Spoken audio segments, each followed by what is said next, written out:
Okay, good morning, everyone. It is 9 o'clock. Today is July 7th. Welcome to our Board of Supervisors meeting. We'll now call this meeting to order. Once I get my paperwork, there we go. If I could have Supervisor Campbell please lead us in the Pledge of Allegiance. Please rise for the pledge. Ready, begin. I pledge allegiance to the flag of the United States of America and to the republic for which it stands, one nation, under God, indivisible, with liberty and justice for all.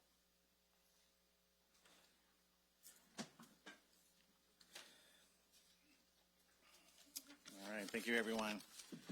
As I said, today is July 7th.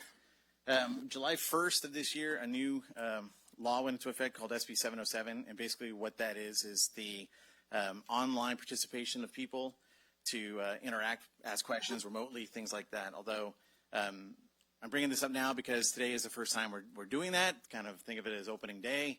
We've got our best 9 people on the field. We're ready to take it. But if there's some hiccups, if for some reason you get skipped, if something happens, just let us know. We'll try to be very reactive to anything that we miss.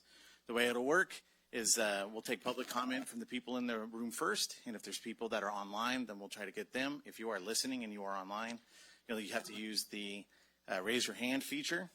Make sure that we have that clicked. The board clerk will be in control of turning your mic on and off. We'll call you once or twice. If you don't respond, then we'll move on. So our goal is to hear from everybody, but we obviously don't want to have to wait for somebody who may be out in the garden waiting to have an item that comes up.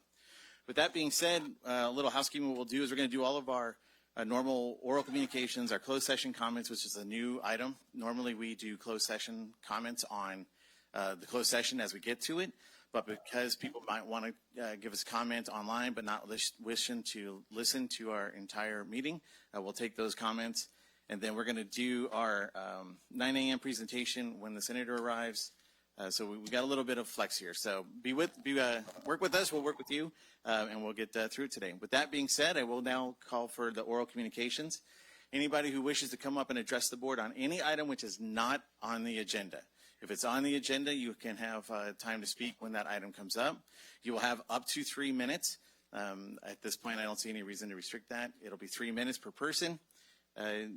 You can talk about anything that is currently not on the agenda. We ask you to be polite and courteous to us. We'll do the same. This is also a great time and reminder to turn off your cell phone. So with that being said,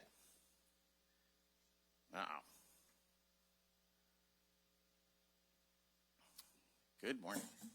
Good morning. So I would like to talk a little bit about recycling because we don't do it very well in this county, and I expect our county people to set the example. This is styrofoam. It's in your county blue box downstairs. Styrofoam does not go in a blue bin. It is not recyclable. This is shredded paper. Shredded paper does not go in a blue bin.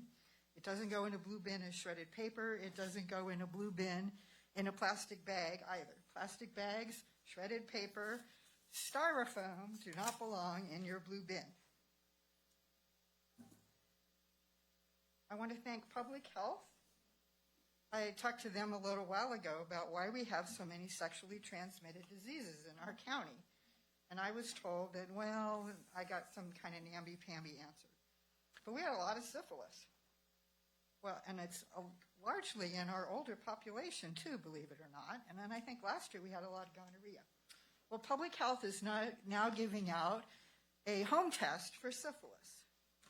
So it's a free test. You can go to Public Health and get a test for syphilis if you don't know how to put a sock on it.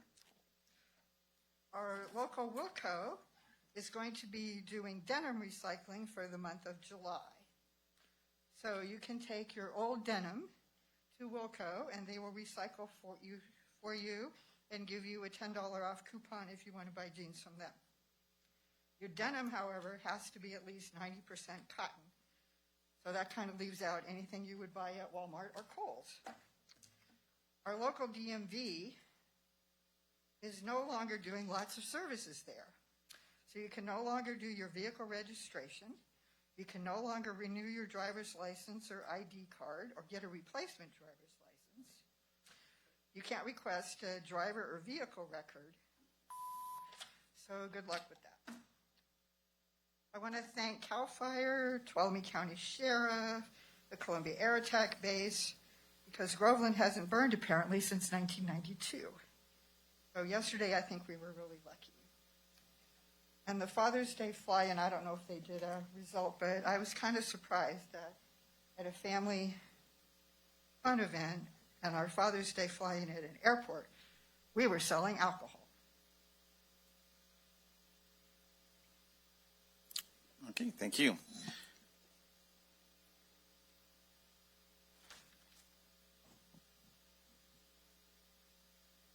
Good morning, Patricia Ray. For the benefit of new County Council Walter Wall, here is some background of 5 years of the Industry Way dump.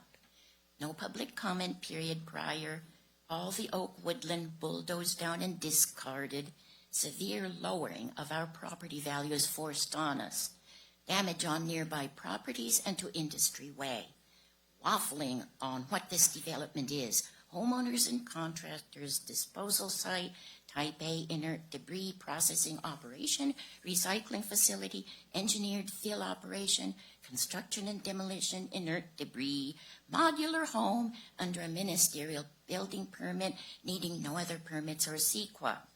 On this issued then twice renewed permit, still no house, but a road-sized industrial driveway, parcel-wide grading over and over, huge permanent stockpiles, and seasonal creek bed destroyed with hundreds of dump loads of dirty fill.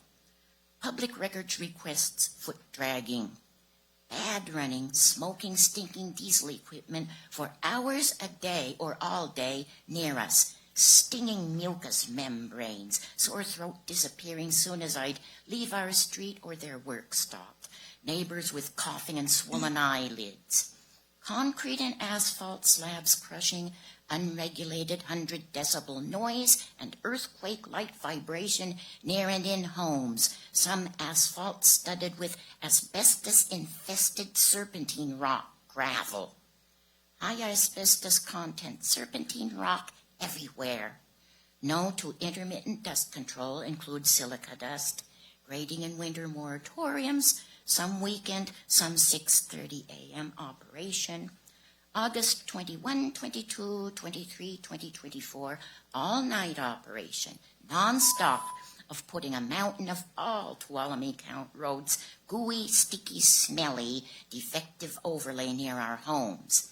Everything dumped here called inert materials. Toxic matter dumped and moved around in the seasonal wetland that helps charge our well water.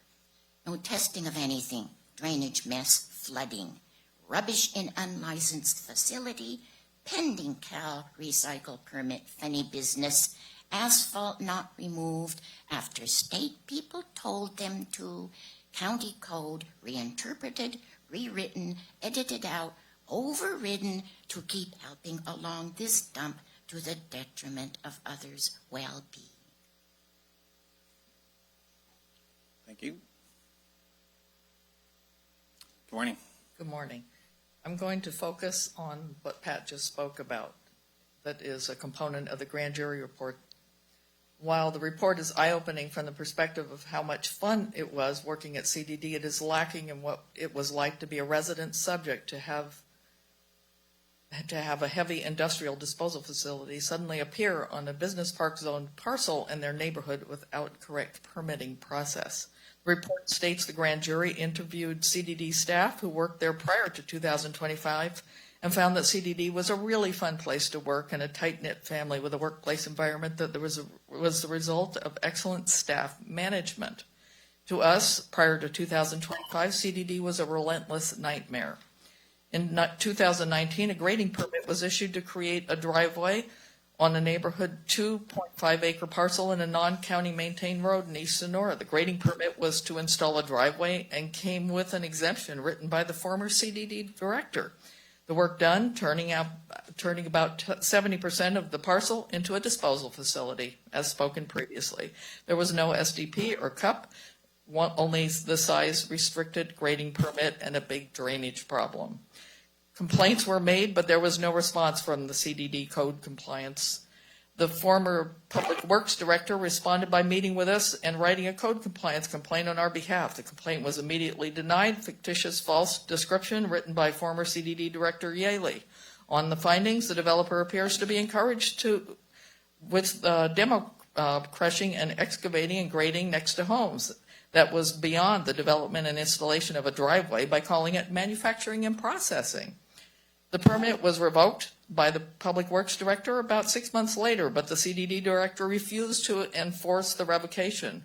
The facility continued to be operated and developed with no permit until a ministerial permit was issued a year later. He was then permitted to do his facility operations by the former CD Director's interpretation of what a building permit is. The CDD staff have to have known about this as the complaints went to code compliance and we kept calling and emailing. Was the pre-2025 former CD Director's loyal staff trying to save her by not saying anything? Did they feel they had to protect themselves from supporting more bad decisions? The staff felt they received the support they needed from management within the department as well as from prior boards of supervisors. Support for illegal activities is not acceptable. Thank you.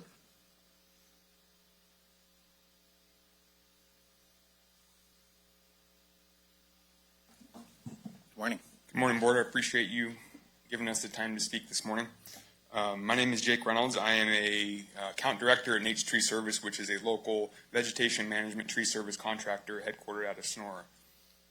In one of the most recent public comments at this meeting, a contractor spoke about the MSA that is being conducted by the county for fuel reduction projects within the county for fire mitigation, fire prevention, and forest health. He highlighted the fact that there has been discrepancies in the most recent proposal of the West Side request for proposals, in particularly the scoring side of that project. I wanted to bring to light that I would request your review of documents that I will leave in the basket this morning that highlight the fact that the West Side scoring was not an isolated event. There is discrepancies within the previous Excelsior project and then projects prior to that. It's my ask that you review these documents and conduct your own investigation in this matter. I appreciate it. Thank you. Thank you, sir.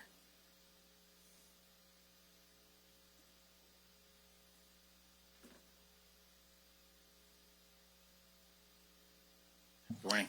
Good morning, Mr. Chair, members of the Board of Supervisors. Thank you. My name is Mike Lemke.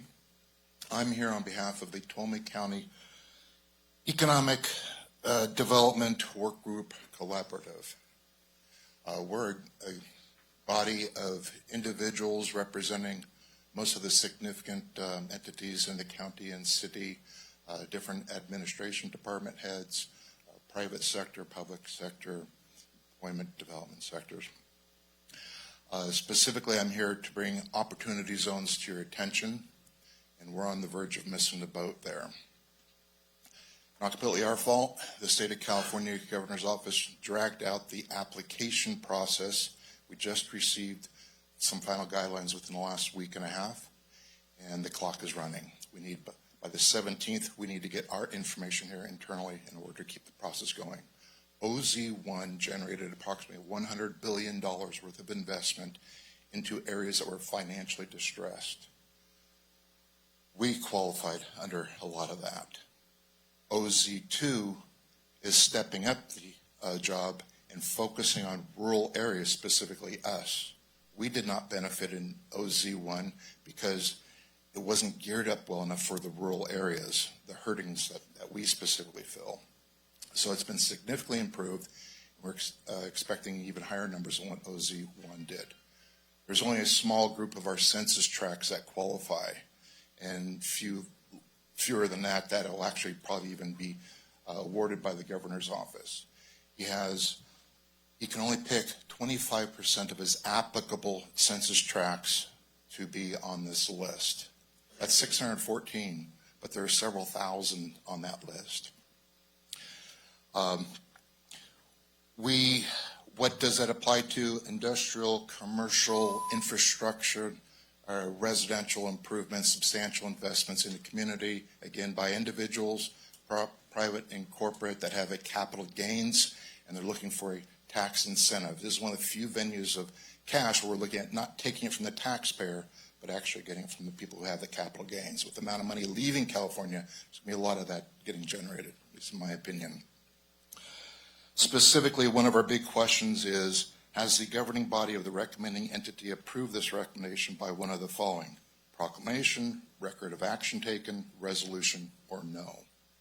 Last night, the city of Sonora passed their proclamation supporting for the census tract that overlaps both the city and the county. That was one of the ones, and frankly, it's our best candidate. It benefits both the county and the city. We need the county to take action to help us get there as well, to at least get a couple more from the county to qualify for this application. Thank you for your time. I'll be reaching out. Thank you, sir. Okay, any other public comment? Is there any public comment online? All right, well, let's give it a ride, see how this works.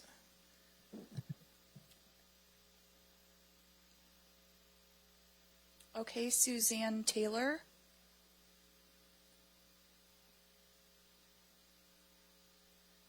Madam Clerk, they can hear us, correct? So make sure that their mic isn't muted. Second call, please. Suzanne Taylor, this is your opportunity for public comment. Please unmute yourself. Suzanne Taylor. Go ahead, Ms. Taylor, you have 3 minutes. I'm so sorry. I didn't mean to. I'm just listening. My bad. Apologize. Yeah, that's all right. It's opening day. We're working some bugs out, so thank you. Okay. Thank you. All right. I reject your A's comment there. Okay, Chair, I do not see anyone with their hands raised. Okay. All right.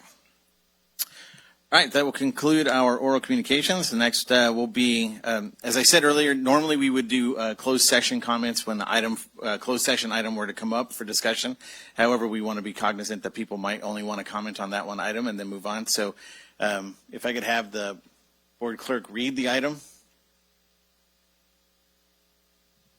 Closed session comments. The board will hear public comments on all closed session items at this time to allow them to meet in closed session in the event of an interruption to two-way communications while staff makes good faith efforts to restore services. All right, I wasn't clear. I should have said, would you please read item number 10? That's me, sorry. Closed session conference with Labor Negotiations Authority, Government Code Section 54957.6. Agency designated Representative Carrie McGettigan, Human Resources Director, and Christopher Schmidt, Acting County Counsel, an unrepresented Employee Community Development Director. So are there any comments regarding this item? On this item? Good. You have 3 minutes. I was a director once and had to be involved with these labor negotiations. And one thing that the labor force is not aware of very well is how much money they can make in an independent retirement account versus through the state. It was called the CalPERS type of pension. And I wish that the governing staff would at some point bring in someone who could show those two, weigh those two against each other, so that maybe in the future we can get away from this semi-bankrupt CalPERS system that will eventually go bankrupt, and show people that they can make more money in an individual retirement account, and it's their money. If they die in a let's say a plane wreck or something like that, their family gets all that money, and it doesn't go back to the pool, and they don't get any of it. So I put not so much money into a retirement account, and it has benefited me greatly now that I'm coming up to retirement, versus the amount of money that the government has to put in. The government mainly funds the PERS accounts for government workers. It was my money I put in.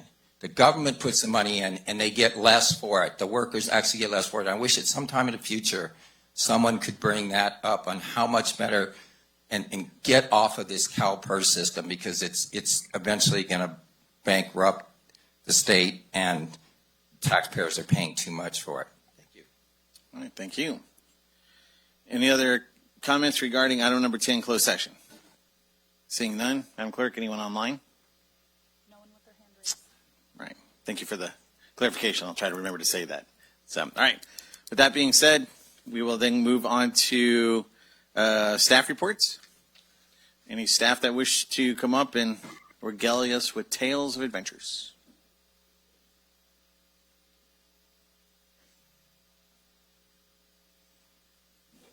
If I may, Board, Walter Wall, new county council. Sorry, see you coming up. Just first board meeting. I just wanted to introduce myself to the public. You maybe read about me in the article in the paper. I'm pleased to be here, and I think I will add a lot to the proper administration of government here in this county. Thank you. Real good, Mr. Wall. Jump ahead. I was all ready for you on board reports. I had you set up. No, go right ahead. All right. Staff. Morning, Board. Go Nathan for it. Gorham, Assistant Chief, Tuolumne County Fire, CAL FIRE. Welcome, Walter. I wanted to highlight yesterday's Priest incident. Yesterday at 2:30 in the afternoon, we had a substantial fire ignition happen on the south side of Old Priest Grade. Luckily, we were able to hold the fire to 9.5 acres in an area that had not burned since 1992 in the Moccasin Fire. That last fire went 8,300 acres, if I recall. So I just want to take a moment, thank the agencies that helped respond and mitigate this emergency. CAL FIRE, Tuolumne County Fire, the Columbia Air Attack Base, Twainhart Fire Department, Miwok Sugar Pine Fire Protection District, the Groveland Community Services District Fire Department, Tuolumne County OES, Tuolumne County Sheriff's Office for the implementation of the messaging and the evacuation warnings and orders, County Roads, Caltrans, CHP, Tuolumne County Ambulance, the Tuolumne Rancheria Fire Department, Copperopolis Fire Protection District, and the Murphy's Fire Protection District. As of this morning, the fire rests at 60% containment. Thank you. Thank you. Hey, Nathan. Would you explain to the public when you say 60% containment, because everyone thinks that the fire's not actively burning, but it's correct. Because they put that out, and a lot of times they're like, well, wait a minute, I thought the fire is out, and then you read the 60 or 70% containment, and you're like, so it's 30% Yeah, of it so burning? containment references the perimeter of the fire. So 60% of the perimeter is currently contained. Once we get around 100% containment, that means the fire has no expectation of spreading outside of its initial footprint. This is different than the definition of it being controlled, which means everything interior has then also been mopped up. Thank you. All right, thank you. All right, any other staff reports? Seeing none, we'll go to board reports. Now I'd like to introduce our brand new county council. Apparently he was eager to get going. Everybody meet Walter Wall. He has joined our county in July 1st. He is going to be the one that kind of keeps us somewhat in check at times, and feels free, obviously, to interrupt when he felt it was important. So, having county council is an important function of our county. We had a very good search process. We felt that this was the man for the job, and I welcome you, and good luck. Thank you. My fellow board, anyone else? Not about that, just in general. I want to touch on what Mr. Lemke was saying. The city did pass that opportunity zone. It's a good opportunity for our businesses for growth. Also, he didn't touch on there's actually one in Columbia, and there's also one in Groveland as well. The one in Sonora, I think, has some better, not that it's better, but it just has some things in it that might make the application go through faster, some projects that were approved but couldn't get funding, which is something we could highlight. As I said, the city has passed theirs, so hopefully we can get this on agenda, pass it, because it can't hurt. Just an opportunity to help people out and grow businesses, which creates more tax dollars, which is good for our budget. So, thanks. I'll echo that. I know that I've been contacted. We're working with GCSD and a couple other organizations to try to pull something together. So we're aware of it, and you hit it right on the head. The goalpost got moved, so we're trying to catch up to those timelines. So thank you for your comments, and I do want to say, obviously, thank you to Fire. I started getting some phone calls. You guys hit it hard, hit it quick. Everyone's very grateful. I expressed that to you this morning before the meeting started. Please tell the crew and everybody that, it's teamwork makes a dream work, right? The old days of letting it burn until it hits somebody else's land and then they take over, those days are gone. So thank you very much. Supervisor Brandon? Great, thank you. Also recognizing too, I know that the Opportunity Zone was a great innovation before that was kind of expanded. I know there was frustration on my part that it really did only apply to, was it the best district, I think? Was that the third best? Is that correct? Yeah, number one is the best. Yeah, That's the Hardin right, County. thank Yeah. That it was really limited to the city of Sonora, and looking around the county, that there are a lot of other areas that I think would be considered disinvested communities. So it's great to see that Columbia is in there. I know that I've specifically asked about Jamestown for a while. It is not eligible under whatever cockamamie measurements they end up using for this. That said, it is an opportunity to get investment and capital into our community. So this would be a great opportunity for us to, I think, designate or hire somebody that is working within that economic development sphere. Also want to say, Walter, good luck. I mean it. It's really important. We have a great county council that's experienced. Some people, they see it is challenging. A lot of these positions, they are on the higher end of that spectrum, but Walter brings decades of experience doing exactly this. The decisions that he has to advise on are things that literally can be millions or tens of millions of dollars in liability if done incorrectly. And so having a county council that's effective is fantastic. I'm looking forward to working together. Welcome. And also had a fantastic 4th of July. Shout out to the Jamestown Promotion Club. They've been hosting regular events now for concerts in the park, modeling after a lot of the great work Sonora has been doing. And the 4th of July event was really nice in Roca Park there over a couple days, a couple bands. So it was really nice just to have everybody come together. And I think I got to watch the bounce house for a couple hours, so I did my part. From the inside or outside? From the outside. They wouldn't let me in. Okay. I tried. Just checking, right? I mean, You have to take your shoes off. Supervisor Campbell. Thank you, Chair. So as I agree with my colleagues, welcome very much, Walter. Looking forward to working with you. It's an important role you fill here. You're the cop that kind of keeps the board in line. So I don't envy that task, but I'm looking forward to seeing your perspective on it. Some of the tasks that I completed this past week include the Tuolumne County Behavioral Health Advisory Board, where we heard a report from the Steinberg Institute, which is kind of the group that advocates for local community boards like ours. And so the report that they gave, they looked at how we conduct our meetings and our engagement with the community, and they said that we're doing very well. They said that most rural communities struggle, but we're doing actually quite well. So the other thing I did on that same Wednesday was attend a planning commission meeting for the first time in a very, very long time. I tend to intentionally avoid planning commission meetings because I don't want to, be standing there as a county supervisor in a planning commission meeting, but I was asked to come. And one of the reasons why I was there is that the planning commission hasn't met. It was the first time they met in like 4 or 5 months.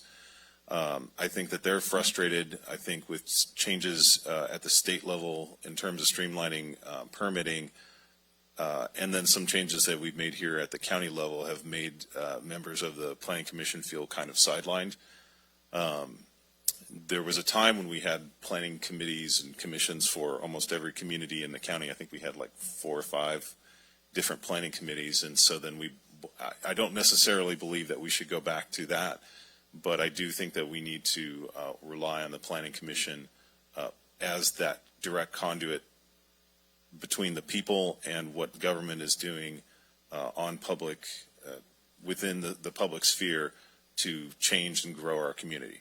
The Planning Commission is kind of the tip of the spear when it comes to people's ability to speak to their government about what's important to them. And the Planning Commission hasn't been meeting, and so people haven't had that opportunity. And I know as a county supervisor, it's important to me what the Planning Commission does, because when there are decisions that need to be made here at the Board of Supervisors related to development, lot line adjustments, all those types of things. The first thing I look at is, number one, is it in my district? But number two is, what did the planning commission say? And so it's a very important first step in understanding where the community stands on development. So anyway, all of that to say, I'm supportive of what the planning commission's doing, and I'm hoping that they can meet regularly, at least once a month, which is actually in their bylaws to do. And then the last thing I'll mention is I participated in the California State Association Tribal Working Group. I'm one of the members of that working group, trying to build bridges between counties and tribal governments. And one of the big things I noticed from that is that the relationship that Tuolumne County has with its two federally recognized tribes is so much better than the relationship that many, many other counties have with their tribes. So it just made me appreciate our two federally recognized tribes, because I'm in a group of other counties that have a lot of really serious problems related to working with the sovereign tribal governments within the county boundaries. So and that was all I wanted to highlight. Thank you. All right, before we get to Supervisor Kirk, I'm going to advise that we have to do our Zoom restart. This is one of the new SB 707 rules, which requires that we have to stop the meeting until we can get the Zoom back up online. This can be up to an hour, so hopefully it's going to be 5 minutes. I apologize. It's one of the new rules of this, so we'll get to do your thing, I guess. So we'll go ahead and suspend the meeting for a moment and restart it. All right, I'm not really sure where Supervisor Kirk has ran off to, so we're just going to go ahead and we'll give him an opportunity to share stories when he comes back. But what we really want to do right now is I'm going to put Mr. Landon Whitney on the spot before he sits down. He can stand back up. Whoa, okay. Here's your workers' comp right there for everyone paying attention, right? So we're going to take our 9 a.m. appointment, which I will read as the presentation and discussion of Woman of the Year, Christine Wilkinson, right? Everyone cheer. There we go.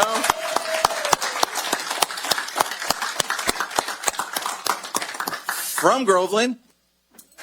There we go. There we go. All right. Well, if you were on time. Oh, yeah, we're clapping for you. Very good. Well played. By Senator Marie Alvarado Gill's office. So, sir, take it away.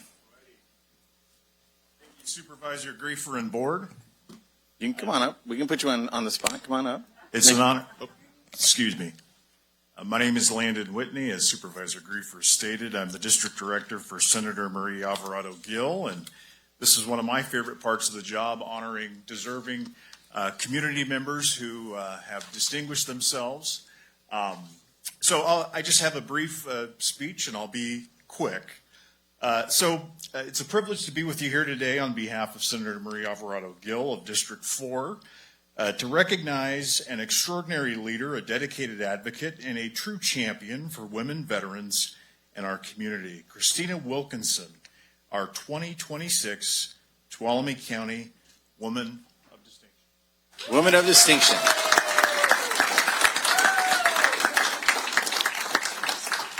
So, this honor represents more than achievement. It reflects a life of service, leadership, and meaningful impact. Christina Wilkinson exemplifies all these qualities in remarkable ways. As a proud U.S. Air Force veteran who served from 84 to 94 in administrative services, information systems, and publication distribution, working closely with visual communications at George Air Force Base and the 129th Rescue Group at Moffett Field, Christina demonstrated deep commitment to our country with courage and honor.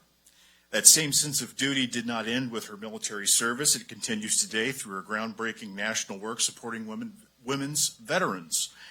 As publisher, designer, article writer, and supervisor of a volunteer staff across the United States, Christina produces Avow magazine, a national lifestyle publication for women veterans, by women veterans twice a year, as well as co-publishing Women Veterans Magazine for California, Texas, and Pennsylvania.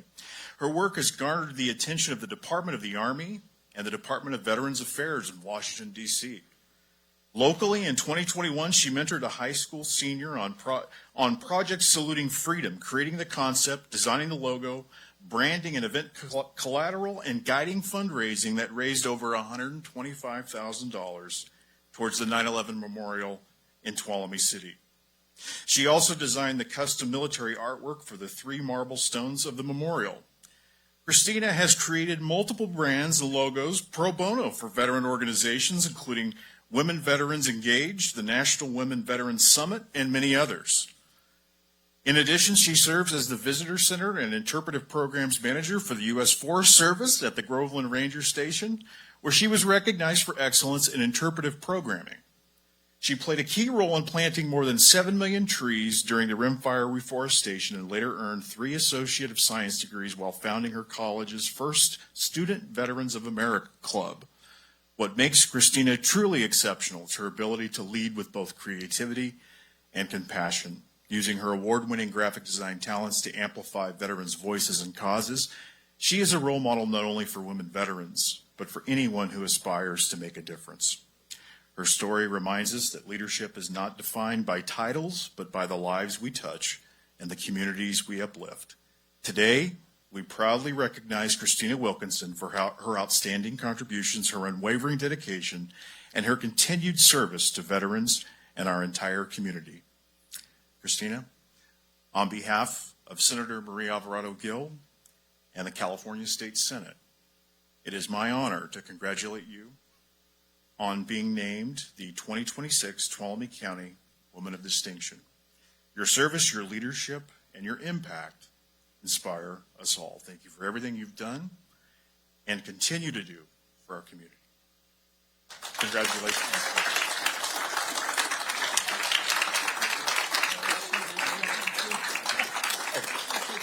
Sure.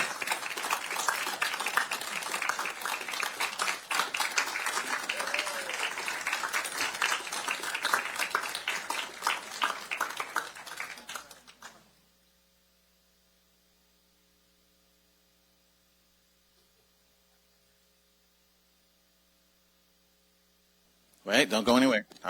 Christina, we're not done roasting you yet. Because I would be remiss if we didn't have the people who came here. I have to open it up to public comment, even if I don't want to. So if there anybody in the public that would like to come up and say things about her, now's your chance. Come on, you got family there? Now's your chance. All right. What is that? All right, well, ma'am, if you... Oh, good.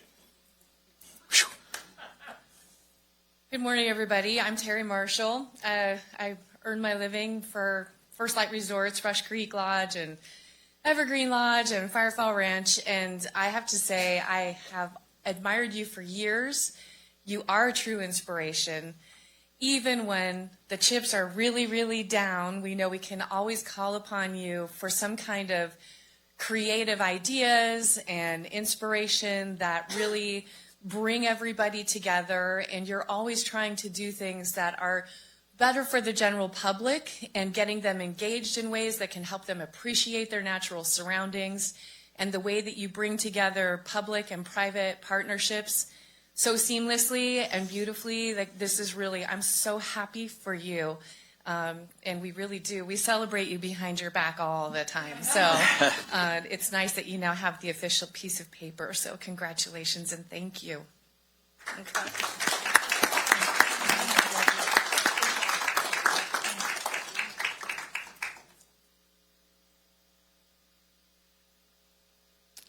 I told you to clear that warrant. Good morning, Dave Vasquez, Sheriff of Tuolumne County. Just wanted to take a moment to express gratitude. That was an amazing write-up and memorialization of all of your efforts in service to Tuolumne County. As a veteran, as a father of 2 girls, I think that this is the type of inspiration that we not only look for within our families, but in the greater community as a whole. And just from the bottom of my heart, thank you so much for being who you are in your service. Thank you.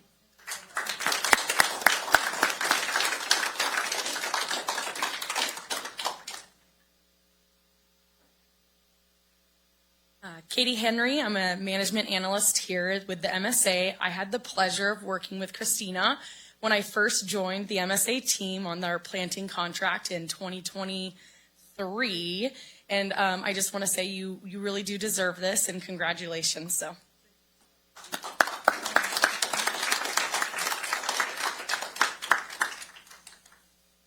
All right, seeing no further comment, we'll bring it back to the board for comments, and perhaps we should vote on this, you think? Presentation? That's a presentation? Oh, okay. All right, with that being said, I'll bring it back to the board. Any comments? Seeing none, I think everybody has kind of said it all. I appreciate everything you've done. I know you and I go way back. So your work up in Groveland is impeccable. Your respect is well known. So thank you for everything, and look forward to the next journey that you are undertaking with all the different projects you have. So, Supervisor Holland? Oh, I'll give you a hug. Everybody got a hug. Hang on.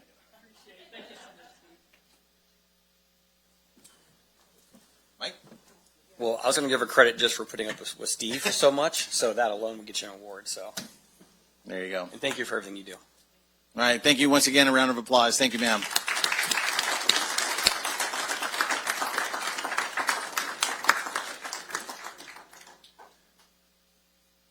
All right. I appreciate everyone being a little flexible. I'll bring it back to the board reports. Supervisor Kirk. You could have just skipped me. Well, I'm giving you your opportunity. You don't have to say anything. I'll make it quick. Heard that before. Fire. I was surprised how fast that fire got put out, so thank you.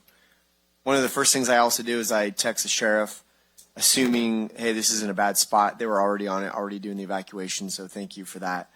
I did do kind of like a town hall up in Miwok. There's a grant for doing clearing. A lot of people asked if their parcels were eligible, so today on my little Facebook update, I'll put a tutorial how to find out if your home is part of that grant.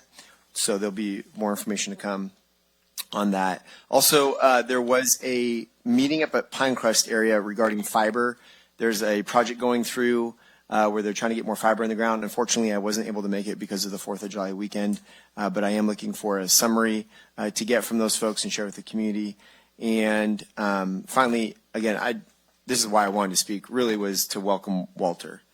We had some great candidates, and there's a saying that my grandfather would say that good is the enemy of great. And we had a lot of really good candidates, but we had one great candidate in Walter. I wish you through the medal here. Wish you all the best. Tuolumne County's been in a transition and change, and we are excited for you to be a part of coming out of that change and sailing into the future. And so just welcome aboard, and thank you for saying yes. All right, thank you. All right, so at this time I'm going to take item number 9 under county administration. This is the item regarding the GCSD Service District Fund. I have to recuse myself from this discussion because I own a vacant lot within the footprint of GCSD. Supervisor Holland will be running this portion of the meeting in my absence, after which we will then come back to and do the consent calendar, and then we will go on to our 9:30 public hearing. That's kind of the way I want to try to make that happen today for everyone, be cognizant of people's time. So with that, I will excuse myself. Supervisor Holland, the floor is yours. What was that? Okay, seems like deja vu. We were just here a week ago having this exact same conversation. Nicole, will you read our item for us? Item number 9, discussion of county-owned real property subject to a new assessment of the Groveland Community Service District to fund the cost of providing fire suppression services and improvements in the district boundaries, quote, fire protection and emergency response services assessment district, unquote, in consideration of providing direction and delegating the county administrator's office authority to complete and submit assessment ballots. Thank you. And again, this is only for is it 8 or 9 parcels that the county owns inside that service district that we're voting on. Board questions? I mean, I still have the same question I had last time, which isn't answered in any of the documents that come with the agenda. Why are we voting on this when we have property in every special district and we don't vote on those? And why are we paying a fee to a special district when we don't pay fees to other special districts?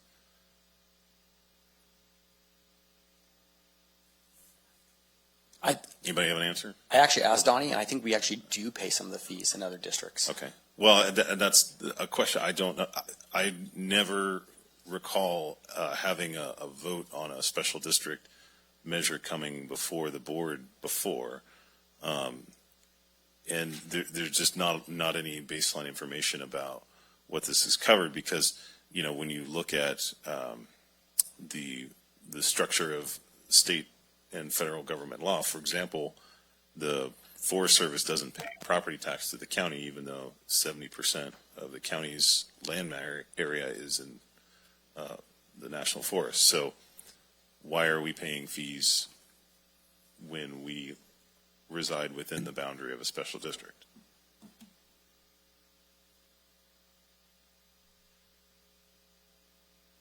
I think that Supervisor Holland was partially correct on that we do pay in some cases, is what I was told. The reason that this was brought back was because you guys just tabled it last week. We didn't take any action. We have to make a decision by today if we're going to take any action. I think someone in the public had said that one of the actions the board could take is to not take any action, which is totally fine if that's the direction of the board. But the reason it was tabled was to answer some of the questions that we had, and it doesn't. I didn't receive any questions other than do we pay the assessment fee in other districts, and that's what we pursued.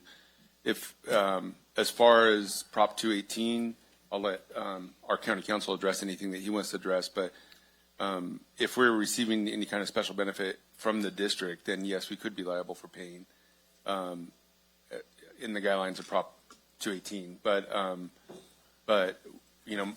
my position is we do house a fire engine there in the location. We do provide services in the location alongside with Groveland Community Service District. And if it was completely up to me, I would say we already provide those services there. We don't need to pay for additional services. But that may not fully be the case with all of our parcels that are there. Yeah. And now you had a question? I just want to confirm, last time we did this, we had two options, yes, no. Now it's back. The third option is the county does not vote. That's why we're doing this, correct? Because we have a third option. I mean, that was always an option. No, it wasn't. I don't think it could have. I think that's why it's back, right? Because it wasn't part of the agenda as an That's option. right. It was not part of the agenda last time, and it was brought up, and that is an action that the board can take, is not to do anything. I just think that the vote's tomorrow morning by 9 o'clock, Okay. so we have to make a decision. If we don't want to do anything, that's fine. I just need to know what to do with the ballots. You answered my question. Thanks. Sharon, you got anything? Yeah, I know there's probably a lot of folks interested in public comment. I just want to say, received and read the ones that have come in. My opinion is still the same. Had this been a referendum, for example, on a fee that existed and we were voting in it, and to not vote would be taking a position, as Supervisor Campbell mentioned, though we might legally be entitled to, I don't think the Board of Supervisors should be casting a ballot in this. If it passes by the Groveland community, we should pay the fee because they are pitching in and we are property owners there. If it does not pass, then we don't. But throwing that in, to me is just, I don't think we should be casting a ballot. So I'm still at that same level. I'm ready to make a motion on that too. Well, we got public comments. After public comment. So my question is, roundabout, how much are we spending on fire service in Groveland on the county side? Ballpark, Roger? Or Nathan or somebody?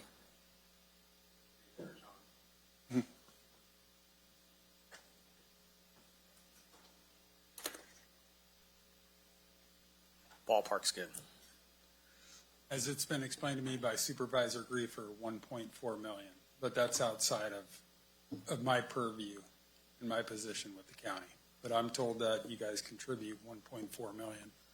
Campa may be better able to speak to that. So it's only, so for our side on the, not the GSD, but just running our truck, it's only 1.4 million? No, sorry, I misheard the question. Okay. What I believe you were asking was how much the county contributes to GCSD for providing the fire protection up there from the property tax side of the house. So 1.4 million on top of our cost for our truck. That's what I was getting at, was the cost for our truck up there. Oh, okay. Let me reference that in the back. I'll get back with you. I think it's like 2.3, 2.4, somewhere in there. Ballpark? Ballpark. Okay, close enough. So we're spending 2.3, 2.4-ish million already to run our truck, and then, as I just learned right now, another 1.4, it sounds like through property taxes. I'm getting that right? So, and I think Supervisor Campbell made this point earlier, if we're going to put more money into it, last week, why not put it into our own service up there? I mean, this is a unique situation that we're specifically providing fire, in my opinion, for, well, actually answer my question, we'll get the comment. So we'll do public comment at this time. We got anybody that wants to comment on this? Yeah, 3 minutes. Thank you. Hi, I'm Steve. I was a former director at GCSD for 9 years. Very familiar with this issue. We had a tax measure 12 years ago. A $29 increase in tax was rejected by 60% of the voters. $29 increase on an $80 assessment. And what we ended up doing, we did not reauthorize. We ended up reorganizing. And that we have time. We have time to do that. We have 2 years of reserves left. GCSD is because it has confirmed that. And I want to say a few things about this. We have elections coming up. 3 of the 5 directors are up. Those were all in favor of this tax. And there's a large number of people that want to run against them now. And so I think that's coming up in November. We have time to redo this. I hope the people reject this. I don't know exactly what's going to happen. The proposed tax, I don't know how familiar you folks are, but probably pretty familiar with Proposition 218, which says that a tax assessment must be calculated per parcel and must be proportional to the service provided. The service provided by this tax assessment is largely fire protection. And so what's happening with this, it is not following what the law says. I have a friend of mine here that has a $100,000 mobile home.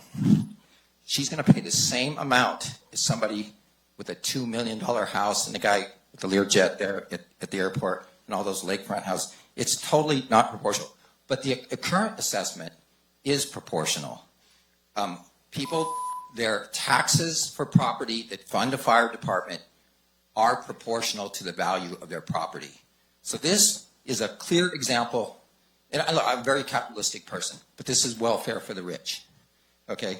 Final thing I want to say is that Twain Harte Fire District, it's like GCSD, they're a special district. They have an $84 annual fire tax.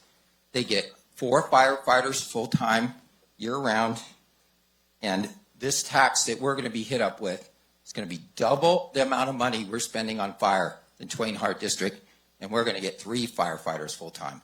This easily can be reorganized for much more efficient. What is being proposed here, like you see in your document, it's not the most comprehensive and it's not cost-effective. Please vote no. Please do. Thank you. Thank you. Pete? Good morning. There's a basket underneath there. But underneath the podium there. Oh. Oh, okay. Perfect. I haven't seen this before. Thank you. Sorry. I'm distributing this it's a graphic. It's something that I'd like for us to look at. If that's possible. Oh, great. Simply just a map. Here, I'll come get it. It doesn't have any contaminants or, it's a trimming form.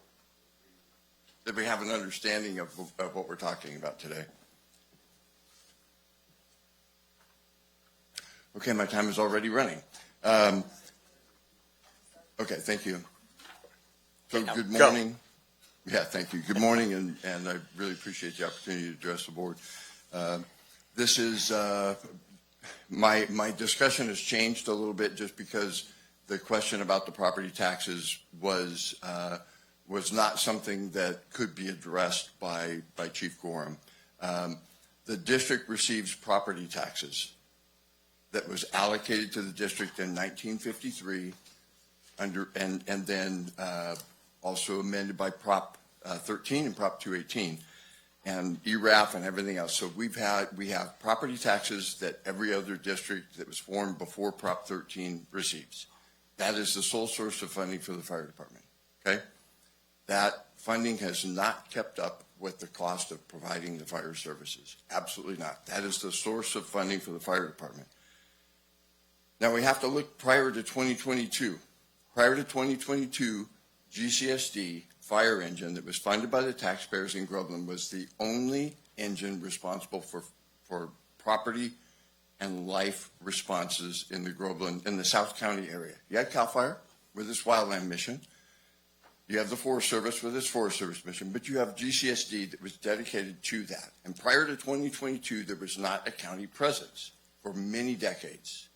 Prior to that, there was a volunteer station up there, but when Pine Mountain Lake came in, the GCSD property owners decided it's time to have a Groveland Fire Department. They funded and built the station and put an engine in there that's been staffed since that time.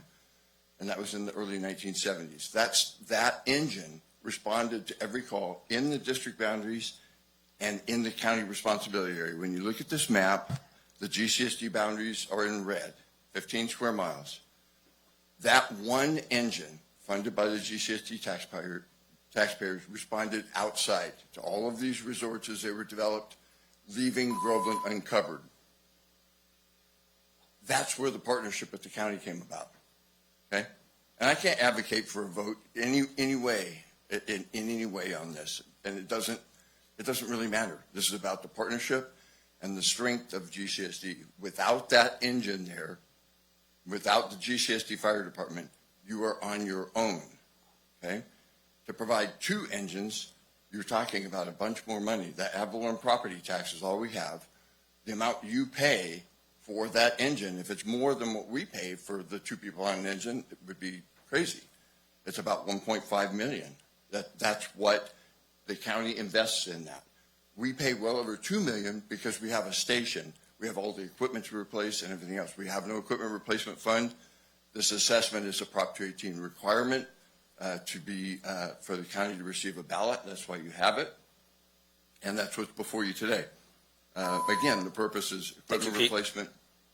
That's your 3 minutes. Yeah, we weren't invited to participate in the discussion. I would have provided you anything you wanted before the meeting. Anyone else on public comment?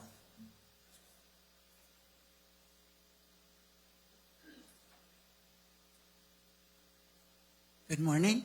You can pull that down, ma'am. I have a question and then a statement. I noticed on the paper that was provided here that the amount for the county properties has gone up about $1,600. Does anybody know why? Since the last time it was like $5,400 or $5,600. So now it's at $7,115.79. I didn't know if you were all aware of that. A year. Okay, so now here's my statement. I've lived in the Groveland area for almost 40 years. In the past, we have had assessments pass and some have failed. The ones that failed were due to the high cost to our residents. Once again, we are now in that position. This assessment has not been proven to many in Groveland and Big Oak Flat to be the best solution for our problem. It is the fastest and the easiest. Sometimes the easiest is not the best interest for taxpayers and the community at large.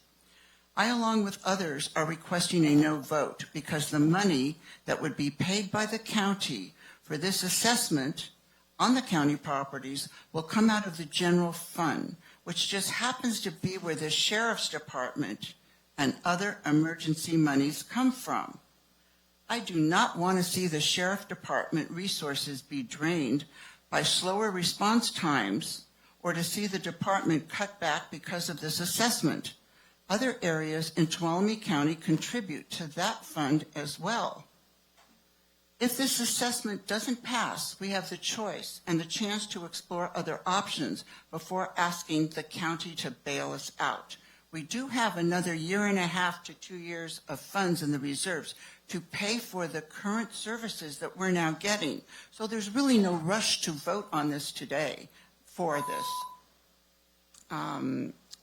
You have heard the pros and cons on this issue. Please vote no and give us the chance to look at other options. Thank you. Thank you, ma'am.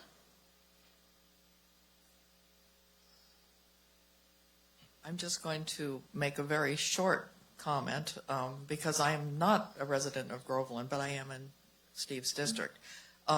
This is a very poorly written document. There's way too many questions and not enough verified answers.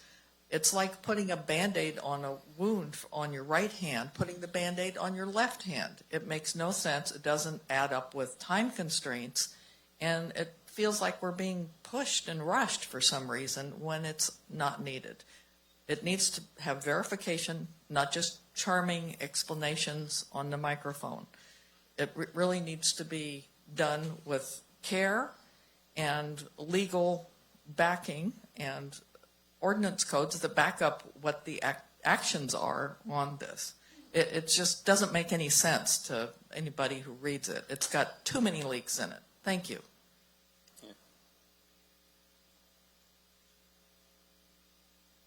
Good morning. I believe last week during this discussion there was a gentleman who stood up here and addressed sort of what was just presented as the third option, or that there's three options. And what he had stated was that basically abstaining from voting is the same thing as a yes vote. And I can't remember the logic behind that, but I don't know if you guys have looked into that or determined if that's true or not. If that is true, then there's really not three options, there's two options. Because if you abstain, it's basically the same as a yes vote.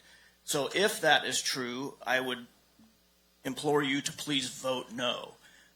If that's not true, and if there truly are three options, then I would agree with Supervisor Campbell and say that it's best for the county just to stay out of this and abstain from voting. So, thank you.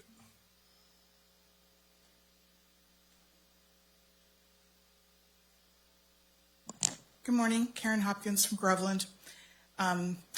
I am in full support of you all not voting on this. I think that it's inappropriate. I can tell you that PML, who also owns property in the GCSD district, they've decided not to vote as well. I am here to tell you that I voted yes. Yesterday was a perfect example of why we need to continue having great fire support in our area. I am also very concerned that if this goes down, that our property insurances are going to go significantly up. That has been, researched and told to us by several different insurance agencies. I also think that there will be a substantial increase in what the county has to pay for an equal amount of fire protection that we have today. So there's going to have to be a change in what kind of money comes out of our property taxes, et cetera.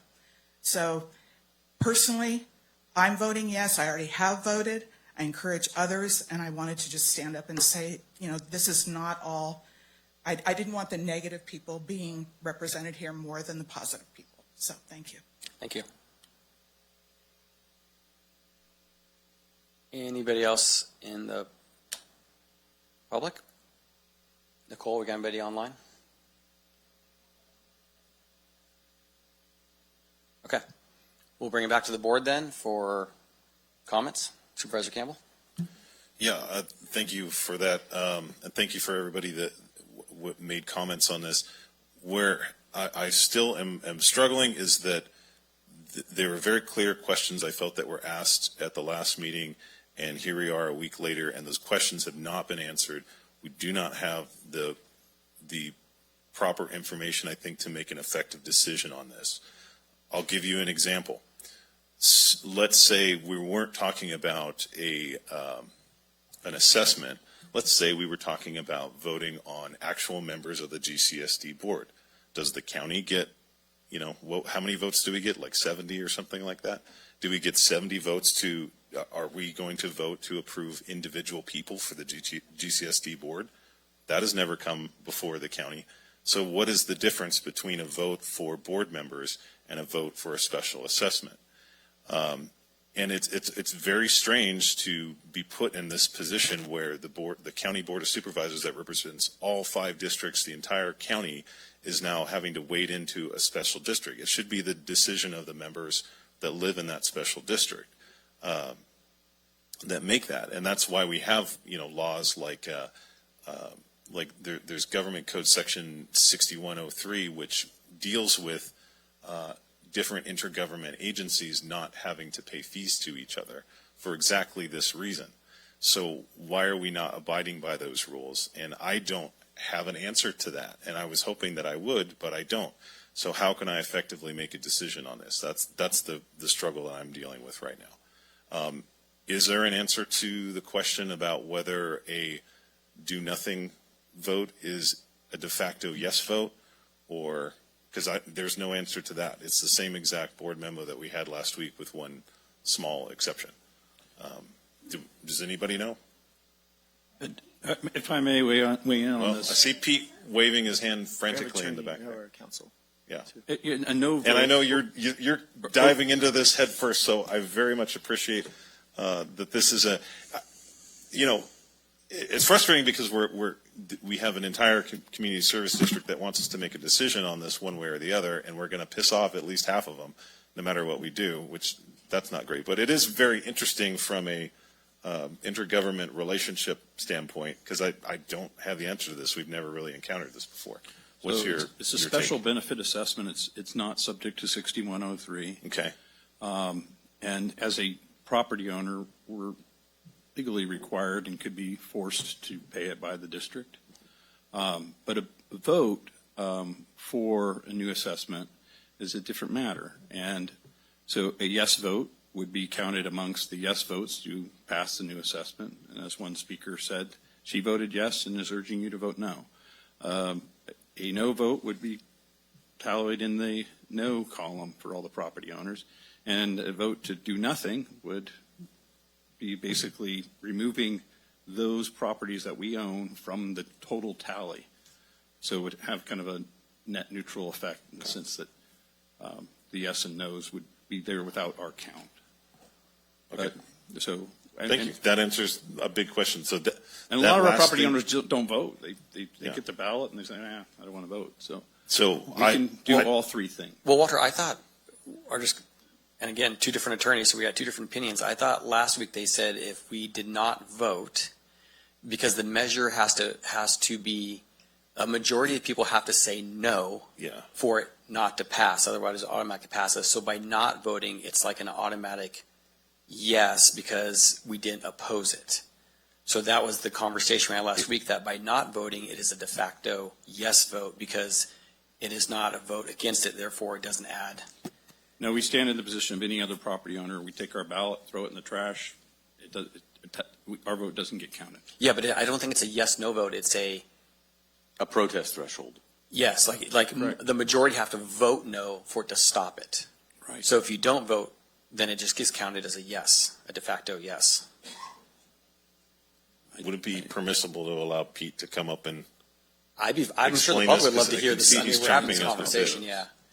And I think to your point about Pete, why do we you don't have- and why we don't vote for the board, because we're not voting citizens. We're a government or a corporation, so we don't get a vote.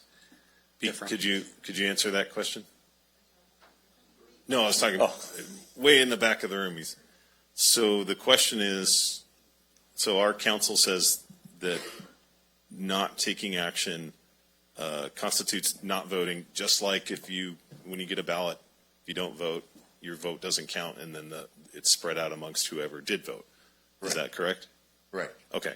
County Council was right on point. I'm not going to give you any legal advice. The way that it works is the ballots, as they're entered into the record, entered into the program, each property has a dollar value. No vote goes in a no column. A yes vote goes in a yes column.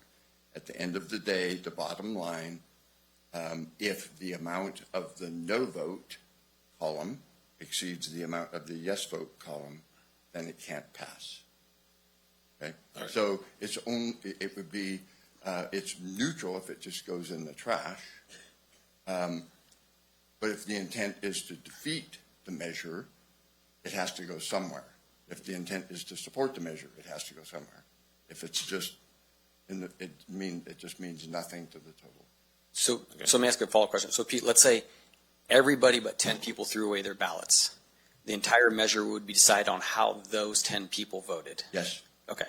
So that was, I think, different than what we heard Yeah. last week. That was different than last week. Yes, okay, There's thanks. no minimum threshold of the numbers, just the dollar amounts. Yeah, because the way it got said was if we did vote, our ballot stays in the ether kind of, and that you have to get the no votes to get past the total threshold of the total. Okay, so it does come out of the total. Okay, thanks. Thanks for Right. clarifying. Yeah, I appreciate the clarity, Council Wall and Pete. So anyway, I'll end my comments by saying that's what I want to do. I would be happy to make a motion that the county take no vote on this, if that's how we want to handle it. Supervisor Kirk? Well, he just beat me to it. I don't really care how it affects the tally at the end. I don't want to have an influence on this election. Although it may influence it by doing nothing, it's more of the perception is what I'm going for. So I agree with my colleague.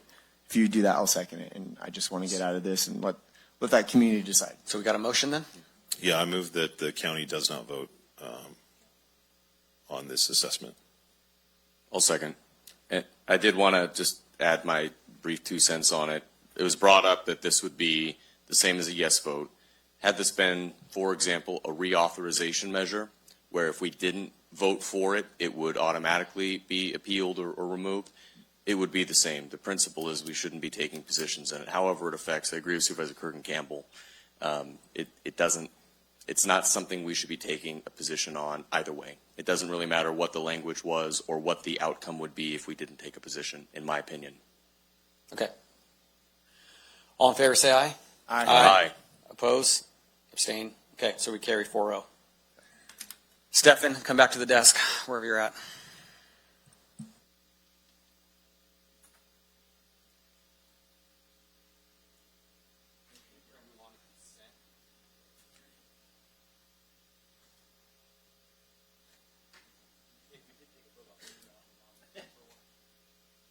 Chairs are way better out there. Chairs are way better out there. Up here? They were awful. Oh, they looked good. Back maybe. All right, well, thank you. That concludes item number 9. We will now go to the consent calendar. So there are agendas in the back. It's been published online. I will ask, are there any items to be pulled? Seeing none, we will accept the consent calendar as presented as a whole. I will now open it up to public comment for consent items 1 through 7. Good morning. Morning. Karen McGettigan, Human Resources and Risk Management. I'm speaking on item number 7, approving the updated classifications, specifications, and bargaining unit assignments. Your board at the June 30th recommended budget approved a number of personnel actions.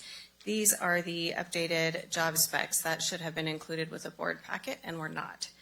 The only change I wanted to make this morning, the reason I'm speaking on it, is there is a change to the sheriff's OES analyst job description. I gave each of you a copy, and there is also a stack on the back table for any member of the public who would like to read it. There was a mistake on the first page under class definition. The previous version still referred to the assistant director of OES, which has since been a position that we've eliminated. This position will report to staff within the sheriff's office at the sheriff's discretion. Okay. Great, thank you. Thank you, ma'am. Any further public comment on items 1 through 7 of the consent calendar? Seeing that, I'll bring it to the board. Move on. Staff recommendation. Any comments from the board? I'll second. Seeing no comments, we have a first by Supervisor Kirk, second by Supervisor Brandon. All in favor, say aye. Aye. Opposed? Nay. Or abstains, 0. So it passes 5-0-0.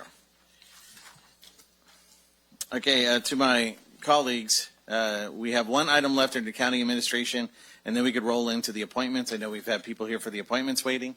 What would you like to do? We just want to knock out the last item under county administration and then take the appointments? Is that okay? I would recommend we do the appointments. I don't know if we have a number of folks here wanting to comment on TOLC specifically, as opposed to the appointments. I know we do have people waiting on the appointments. So, how many people are here for TOLC? There you go. Let's do appointment. You're going to do appointments. Okay. All right. We will take appointment number 1, 9:30. Madam Clerk, please read the item.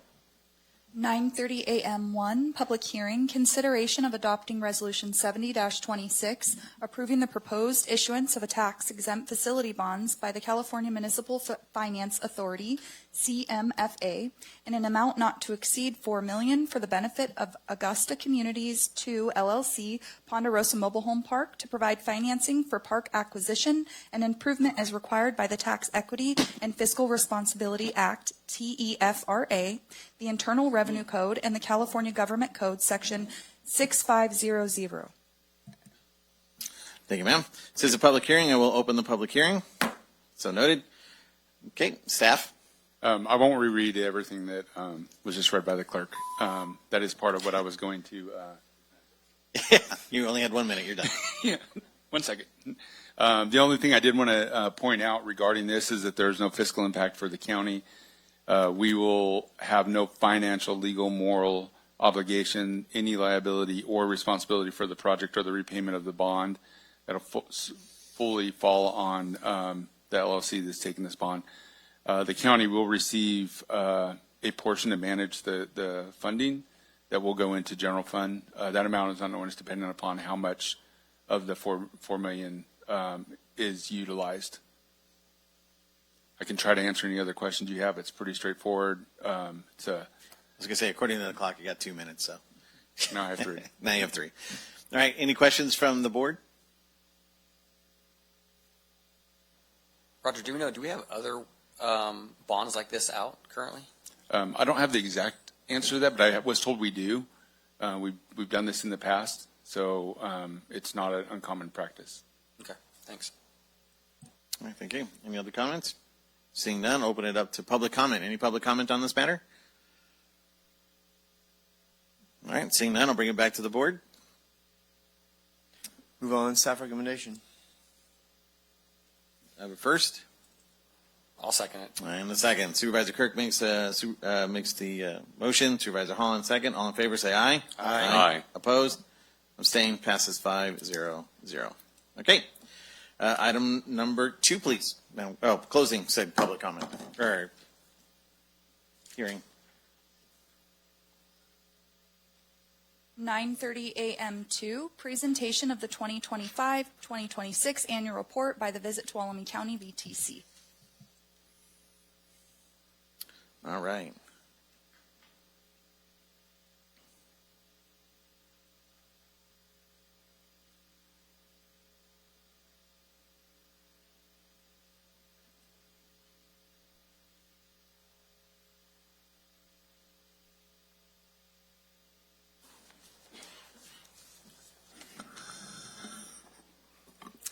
Good morning, Chair Griefer, members of the board. Thank you for the opportunity to come and give a brief presentation this morning.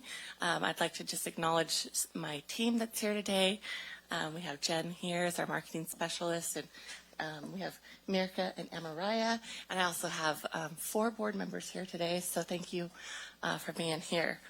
So as we look forward towards our contract amendment, I thought it might be a really good time to take a look back at some of the history of the TOT and the history of our partnership with the county. And so I would just like to start with that. In 1983, the Tuolumne County Visitors Bureau was formed by a collaboration which included the Tuolumne County Lodging Association, the Tuolumne County Chamber of Commerce, and Sonora Pass Vacation Land, just to name a few. The purpose of this collaboration was to promote Tuolumne County to visitors on a larger scale than any one of those entities could do on their own.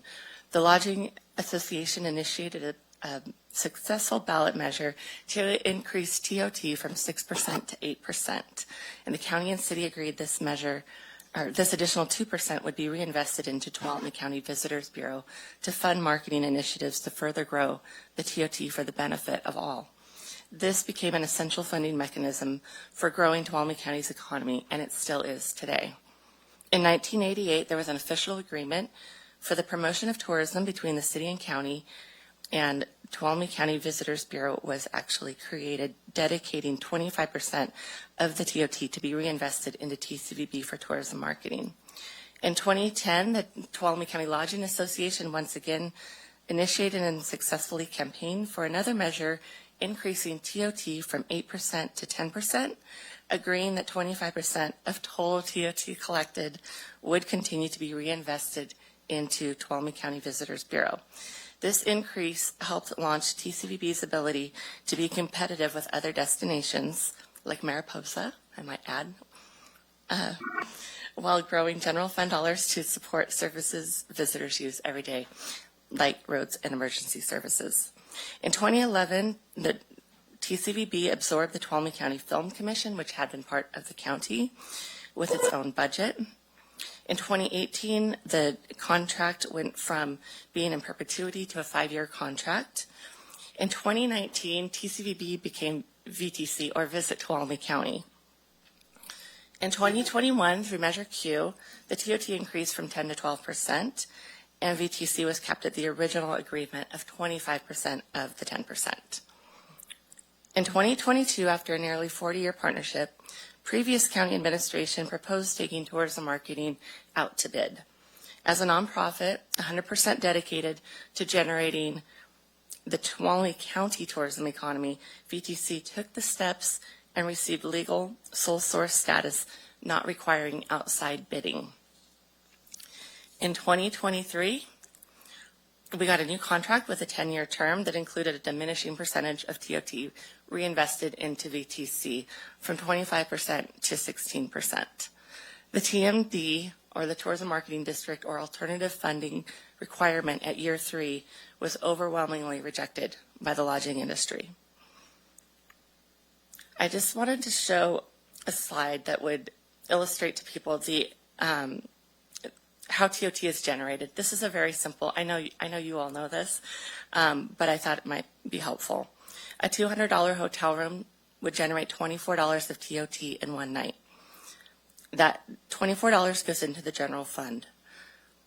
$3.84 is reinvested into Visit Tuolumne County, and that goes a long way to driving more overnight visitation, local spending, and general fund revenue. Additionally, TOT is the only tax that stays 100% local, and it's not paid by locals, unless, of course, you decide to stay in one of our local lodging facilities. This slide just further illustrates TOT generation and how it's looked over the past 11 years or so. Of course, the blue plus the orange is the total TOT. The blue is what goes to the county, and the orange is what is reinvested into Visit Tuolumne County. So you've heard me say this a lot. I'll probably say it again, but people go where they are invited. Even Disneyland has to advertise. We're all competing for visitors. If we aren't actively and strategically inspiring and inviting visitors, they will go elsewhere. You've received the 26-27 Visit Tuolumne County Marketing Plan and our budget, outlining our strategies for inviting high-value visitors. Those are ones that tend to stay longer. They're going to spend more money in our destination. They also tend to be better stewards of our destination. The work in this marketing plan generates TOT dollars. Every TOT dollar reinvested into VTC helps generate millions of dollars in county-wide travel spending. Last year, that number was $304 million. This is spending that helps sustain our local businesses that we all know and we all love, and it sustains our local economy, which is a tourism economy. Reinvesting TOT into VTC is a powerful economic driver and the fastest way to grow county revenue without raising taxes. The Nexus principle requires that a tax burden placed on visitors must directly fund services and programs like marketing that benefit visitors and the destination. Using the Nexus principle, funding tourism marketing through TOT is a clear nexus and an essential economic benefit to the county and to the visitors who pay the tax. This infinity flywheel helps illustrate this. Number 1, VTC inspires and invites visitors. Number 2, visitors use the VTC to plan their trip. Number 3, visitors spend their money in the destination. Number 4, TOT and sales tax is generated. Number 5, TOT revenues go to the general fund to support services that visitors use. Number 6, a portion of TOT is reinvested back into VTC, and this cycle continues in a constant and professional and successful motion. Tourism promotion is not a separate expense taken from TOT. It's a reinvestment powerhouse that grows the TOT. It grows general fund, and it grows sales tax revenue. As the cycle continues to spin, it supports a stronger economy and a better quality of life, and it helps fund services visitors and residents use, all without raising taxes. Reinvesting in Visit Tuolumne County is an investment in our community and in the continued economic vitality of Tuolumne County. Our partnership with the county is a success story. It's one that strengthens our local economy, it supports our businesses, and benefits residents and visitors. I just want to take a moment to thank you for your continued support, and we do look forward to building on this success in the future and moving forward together. Thank you. All right, thank you. Thank you for the presentation. All right, I'll bring it to the board. Any comments? Sorry, any questions? We'll start there. Seeing none, comments? I'll just have a quick question. I know I was there for the genesis of the conversation, the contract, go out and do TMD. What was, just in a nutshell, what was the pushback from the Lodging Association, from the organizations to not come up with a TMD? I think the biggest thing was just to adding another fee for guests was not something that the lodging wanted to do. They felt that at 12% with the TOT and their involvement in raising the TOT in the past should be good enough at this point, but being able to remain competitive and not go above what, like, say Mariposa is at. Sorry, I'm going to probably bring up Mariposa a lot, but so I think that was kind of the gist of it, was keeping it affordable. We also are trying really hard to have groups and meetings here, and when you throw in additional assessments, that has to be carried forward, and that messes with contracts. There's a lot of various reasons for it. Thank you. Any other comments? Supervisor Brandon? Great, thank you. Over the last few years, we've certainly needed revenue at the county. However, I haven't really been a fan so much of the cuts that have enacted, but we are at where it is with 16% before. And I always try to recognize that Visit Tuolumne, without having to have the board amend it, when the TOT had passed, I believe in 2021, effectively reduced its take from 25% to 20%, pretty much ministerially as a contribution that almost wasn't even asked for. And so there was a huge amount that was contributed not that long ago to helping to fund these services. I know that the TMD was an effort to be able to fund that marketing while giving the county options if more was needed to be pulled into public services. It's not to say that it would have been less, but it probably would have been less than what we currently spend and the TMD provided. I know there's a concern there.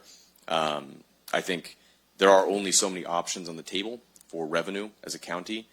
One of them that has worked in the past has been TOT, and I've been, I think, very frank with hotel operators in that too, is just we do have services that come up, in particular where we talk about some of these public safety services on 120. But there is an alternative. As you mentioned, this is the best way to grow. Some of the discussions in the past have been, the ceiling on marketing, whether, putting more money into marketing is bringing more people. I don't think we're near that ceiling. But it's an interesting discussion. I do know there is one area that I don't believe we are doing very much, and that is some of the development to get new hotels to come in and to be able to get new fill-in services to come in, which I think is an arena that your team has expertise in, connections, you're at the right places, but it's not really part of the scope of work. You are promoting the county for lodging, for tourism at the airports, in publications, you're bringing journalists, but it's not really focused on site development, bringing an investor, instead of photojournalists or bloggers, bringing folks who do hospitality projects. All this to lead to that I support removing the TMD provision. I think it's unrealistic. I don't think the lodging operators were going to. I was going to say, it's the next item, sir. I'm sorry, wait, are we not on 10? Nope, we're on 9:30. This was our presentation. Supervisor Kirk brought up TMD. I let it go, and as you so I just wanted to bring it back. So, do we have any questions about their preration? Thank you. I'm sorry. I read those two together. Yeah, no.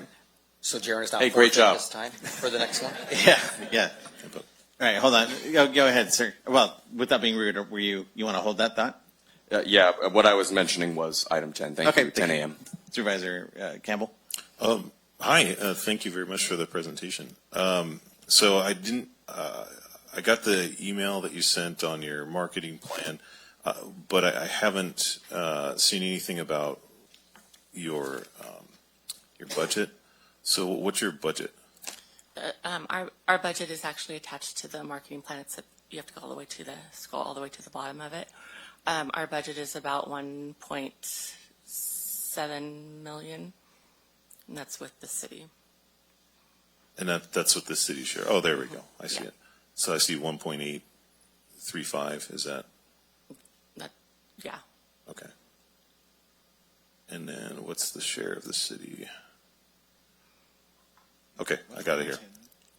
Thank you. Supervisor Kirk? No, I was just going to you answered my question with your response to Jaron, so we're good. Okay. I do have a question. Lisa, are we seeing, now that the park has changed, gotten rid of the reservation system, are we seeing more people coming and it's more flexibility? Are we getting more people staying? We are definitely hearing that in our visitor center. The people that come in are really grateful that they didn't have to plan ahead like that to go to the park. They can go whatever day they want to go. We are hearing that from a lot of locals as well that want to be able to go to the park that's in our backyard at any time. We do have some hoteliers here, and they could probably answer that a little better, but I believe anecdotally it's been a real great thing for the resorts along Highway 120 and even in our further in the county in Sonora and all that as well. Thank you. Yeah. Thank you for the presentation. Sure. Thank you. All right. It is a presentation, so we don't normally have public comment. However, does anybody wish to state anything regarding the presentation? If not, we will have public comment on the next item number 10, or at 10 o'clock. All right, seeing none, bring it back to the board. Thank you for the presentation. Don't go anywhere, right? So we'll go ahead and roll into I hate this one. Sorry, I hate the way it's laid out. Appointment, 10 o'clock. Madam Clerk, please read. 10 a.m. Consideration of approving Amendment Number 1 to the Tourism Promotion Agreement with Visit Tuolumne County, removing the Tourism Marketing District TMD requirement. Hi, Board. Liz Peterson, County Administrator's Office. So you've already heard a great history of how the contract arrived to where it is today, and specifically with the Tourism Marketing District provision in there. And so this amendment today before you is just to remove that provision. We're not changing any aspects of the compensation. So for the next, until 2033, the contract will remain 16% of the TOT that's collected will go to Visit Tuolumne County. And then there also are just like a couple minor things that we cleaned up, like the contract said a 2-year marketing plan, and they do a 1-year marketing plan, and some of those kinds of things, but nothing major. But all of that is included in Exhibit A1, which is replacing Exhibit A. So I'm just looking for your board to approve the Amendment Number 1 to the contract of Visit Tuolumne. All right, thank you. Bring it to the board for questions. Seeing none. Well, I have some questions. So, I was part of the group that on the board that came up with this arrangement.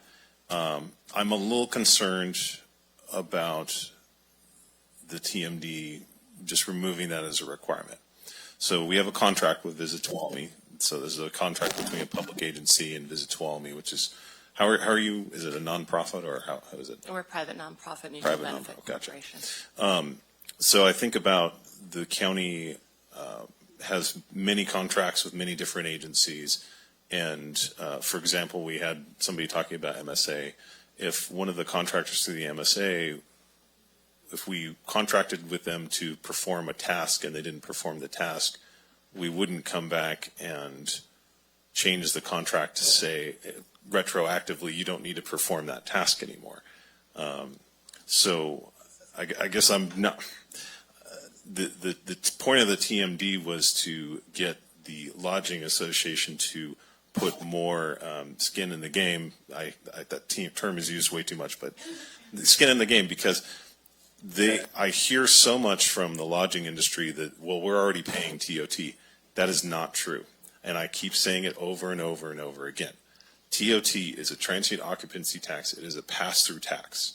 If you have an Airbnb or a hotel and nobody stays in that Airbnb for the whole year, let's say you're doing renovations, you don't rent it out, you pay no TOT tax. You only pay TOT tax as a share of the cost of the room that's put on the resident. So it's the tourist, it's the person staying there that pays the tax. It is not the hotel. And so they effectively are not paying that TOT tax. It's a pass-through tax. The point of the TMD is I hear constantly that that we don't want to have Visit Tuolumne come up in county budget discussions anymore because it's frustrating, which I get. But as long as it is wholly supported by, or almost majority is supported by county government, we're going to have these conversations because you are mixed in with the costs and that we spend on things like fire and sheriff and these essential county services. So the point of the TMD was to have money collected by the lodging association or lodging industry itself, and I would have no say over that. They could spend that money on anything they wanted, and I think that's great. I would be the biggest cheerleader of that ever. But your comment earlier on the previous item that they felt that they were already putting enough effort through the TOT that they didn't feel they needed a TMD, I don't agree with that. So I guess all this to say, the question is really what effort was made at getting a TMD approved?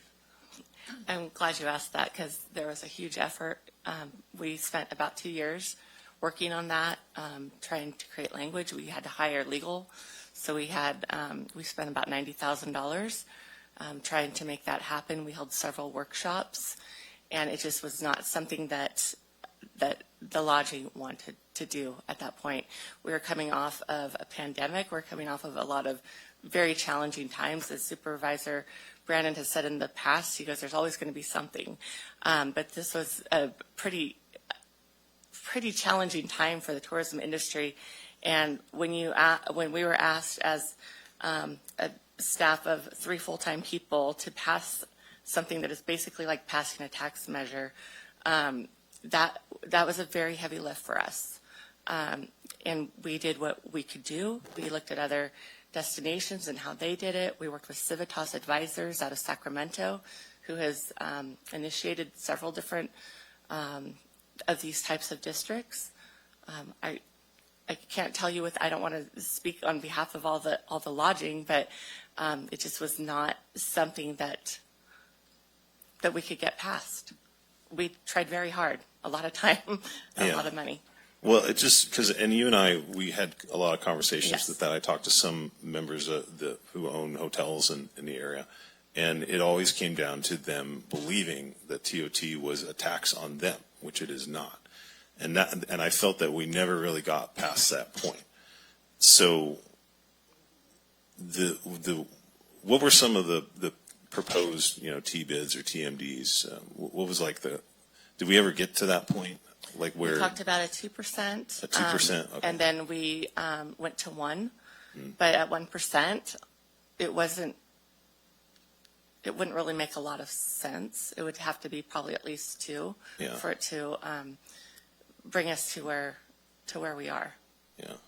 And I realize you're a little bit the messenger getting shot at here with this. So I apologize for that, but it's just frustrating to me because it's like a 1% tax is not that much. And when I look at our neighbors, Mariposa has, a fee of this type. I'm attending a meeting in Mammoth Lakes in the near future, and I paid for the hotel room myself, and I actually broke it out because I knew we were going to have this conversation. So their TOT is almost 17%. That's just TOT. They also have a $25 resort fee, whatever that is, and then a $2.76 civic fee. So that's, it's almost $80 in fees additional on top of your hotel room. And so to say that Tuolumne County is not able to compete without a TMD, we absolutely are. We're so much cheaper than any of these neighboring communities. And so I just am really frustrated that some of these hotels are not stepping up. They're coasting on the work that Visit Tuolumne is doing and not putting enough of their own money to support promoting this community that they're working in. I look at other industries. SPI, huge employer, the hospital, Adventist Health, they don't come to the county, asking to set up some taxpayer-funded association to promote their industries. I don't know. I appreciate that, and I think that's partly why I wanted to talk about the history, was because the Lodging Association was very much about increasing the TOT twice, from 6 to 8, and that's 20 years ago. They were not in favor of the last increase from 10 to 12. They did not oppose that. But that's what I want to say out of the 12%. Agree to disagree. All right, Supervisor Holland. I take a slightly different look at it. I think Supervisor Campbell might be shocked to find out we do change MSA contracts to help out the contractors, and it might be shocking what we find out about that. Not retroactively. Yeah, yes. Mm-mm. Not in this way.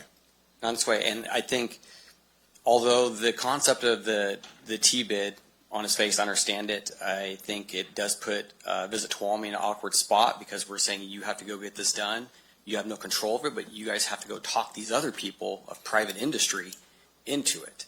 And what they're saying is, hey, we gave it a shot. The private industry says we don't want to pay for it.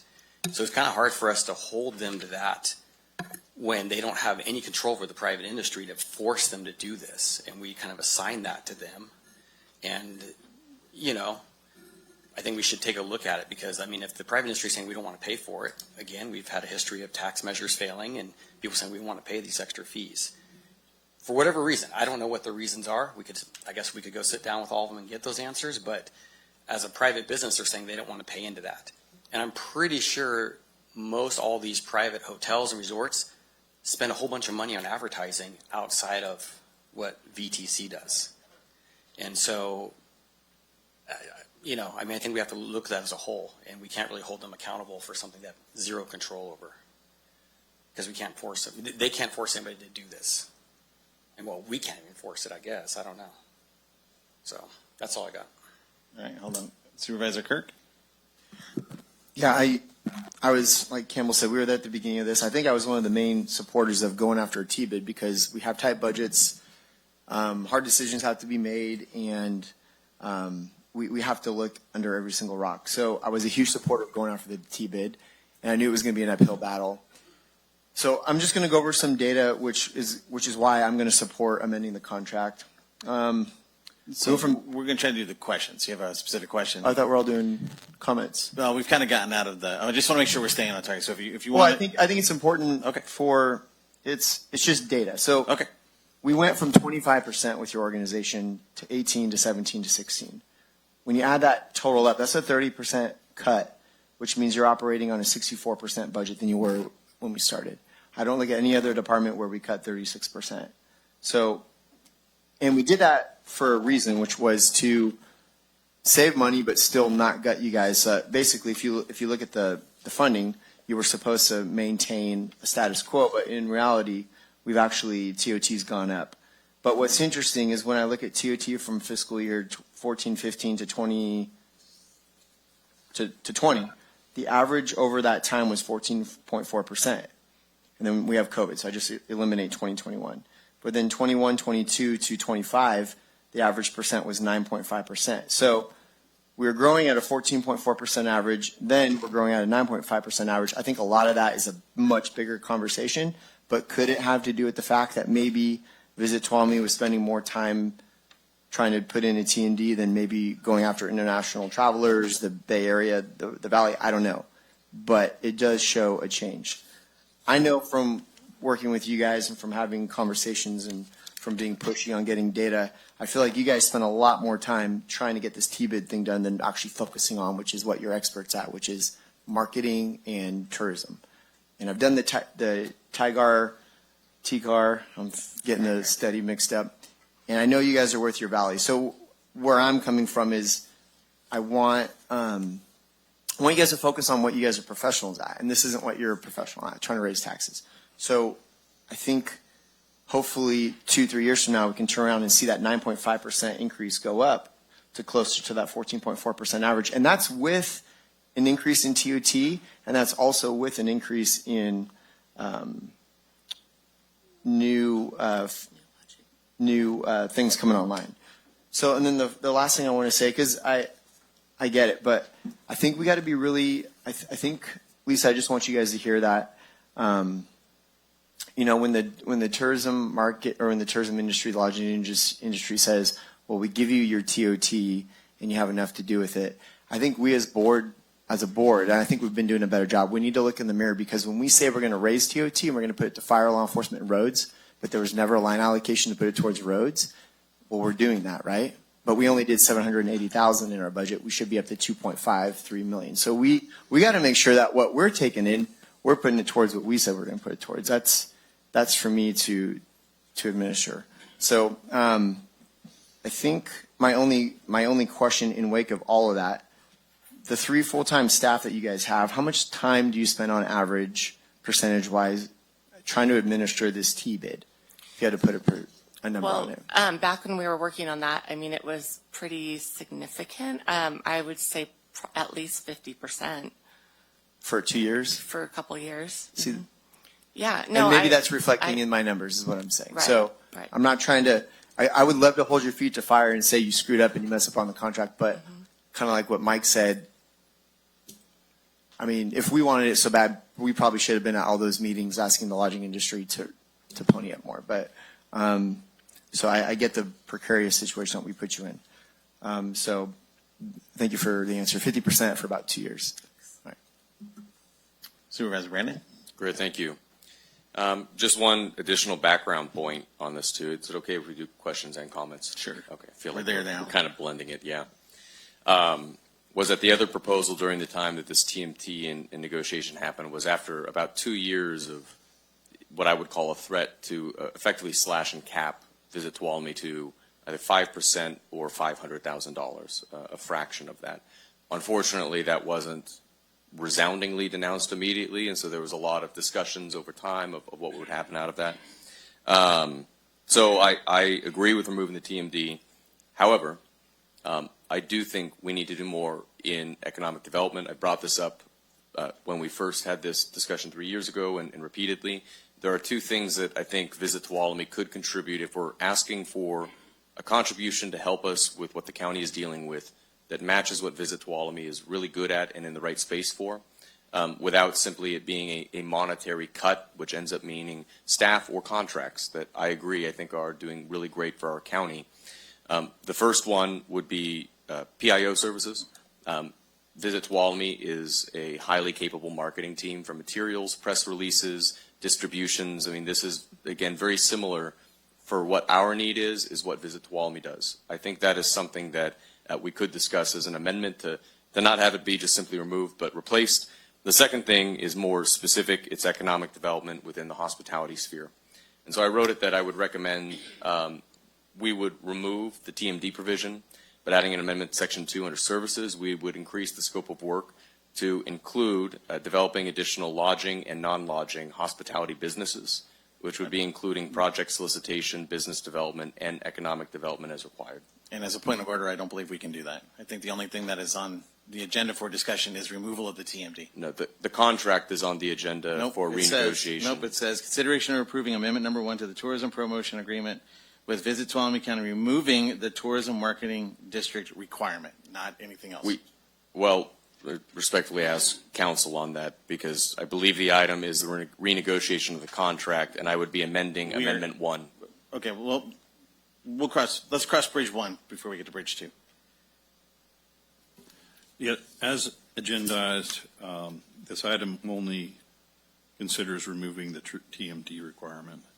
So that would be what the board could take action on today. And the reason I agree where you're going with this, it's just not the language, and I don't think it would be fair to drop something like this onto Visit Tuolumne as they're hearing it now. I don't think that would be fair to them. True. I will say this is not a new point. brought it up for about 5 years. Well, However, I get what you're saying. I'm not disagreeing with your position. I'm saying if you want to make a motion to remove the TMD, great. I You will can't add on to that. respect council's ruling on it, though I think you're wrong. Hey, welcome to the family. I know. I did have a But what I wanted question for Supervisor Brandon. Well, and let me real quick, a point of order on this. If we vote yes today, we adopt Amendment 1. Are you saying that this full contract then comes back for ratification by the board? Or is adopting this amendment effectively the renegotiation of the contract, and it will not come back to the board for, my understanding, 7 years is what was in the contract? I believe it was a 10-year contract, correct? So can council, Roger, weigh into that? So I sit on the VTC board, so with all due transparency, so my understanding is that this is just removing the TMD. The contract remains the same. As it was stated earlier, there's no change in the percentages. Nothing is changing other than the removal of the TMD requirement.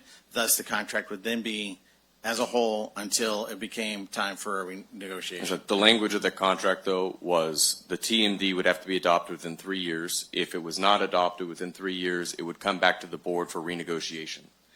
So it's funny you say that, because I wrote down on one of the slides, it says in the contract, my understanding is the contract specifically says that if the TMD is not obtainable, then that alone would come back to the board, not the entire contract. Which is what we're doing, right? We're just doing the TMD. I don't believe Aren't all of our contracts, can't we pull any contract for?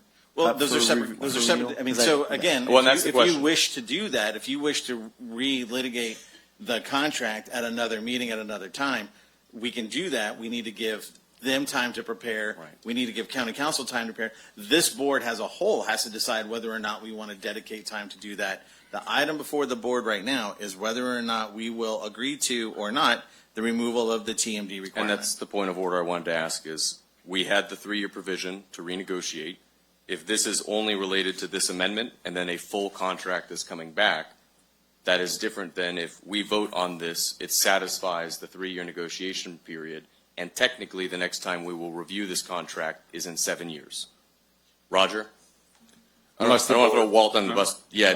You've been working for almost a whole day already. Unless the board directs us to bring back the contract for negotiations, we have no intention of bringing it back until 2030. So this is the one opportunity to basically discuss the renegotiated contract. No, it's the only thing before this board is removing the TMD requirement from the current contract. Why don't we just do public comment? So I had a quick question. So I heard I want to make sure I didn't miss anything. So I heard what you said, Supervisor Brandon, and I actually do support the idea of expanding some of the spheres that Visit Tuolumne works in. But was that with the same budget or the same contribution from the county? Yes, this would be asking under services within the amount, the 16% already agreed. Effectively, Amendment 1 would be amended to continue replacing the TMD, but substituting a scope change that included economic development within hospitality. Okay, I agree with that. Well, unfortunately, what I'm hearing. Hold on. I think that's a Hold good on. idea. In 2020, when Measure U was approved by this populace, it said specifically that TOT was going to go to X, Y, and Z.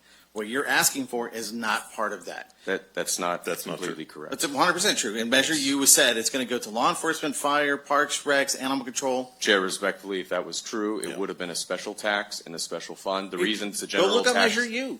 I'm not making it up. I know it mentioned that it could helped go get to Measure U services passed like that, including but not limited to. Nope. I wasn't on the draft. It says specifically, if you go and you bring up in 2020 Measure U, it says the TOT will go specifically for these 6 things. But So I listed 5. I can shed light on this if you'd like, because I wrote that ballot Okay, designation. well, but that's neither here nor there. Where we're at It's right a now. general tax. No. Those where were we're cited here- as examples. Supervisor Campbell, where we're Where are at. you interrupting? I'm trying to explain. You have this idea that is not correct, and I was trying to correct you. Well, that's your perception. So- no, And- it's hold on. not. I wrote the language ballot right designation. here. Okay, stop. It doesn't matter whether I'm right or wrong or not. Now it doesn't matter. What's before It did before. What's before the board is just removal of the TMD. Nothing else. I know. That's the point I'm trying to say. If you want to charge down this path, go for it. You can't do it today. Chair, respectfully, you brought it up. I think it's important we clarify. I have the ballot question right here, and we can leave it at that. It doesn't matter though, because it doesn't affect the TMD discussion. I will gladly give it if I'm wrong. I didn't bring up Measure U, but I think understand it misleads the public if we're inaccurate about that. It doesn't have an effect on this discussion. This discussion I know, is about but the TMD. you brought this up. I didn't bring this up. You brought it up. It was part of the argument you were making. I gladly will take back Okay. until that time comes up. So let's cross that bridge when we get to it. So with that being said, I agree with Supervisor Holland. If there are any other comments that this board wishes to make, I'd like to have public comment.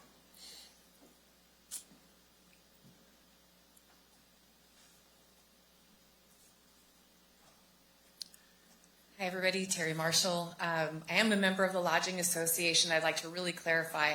As you can tell, it is incredibly inappropriate to put the Visitors Bureau in the line of fire and make them speak for private enterprise, which is the lodging industry in Tuolumne County.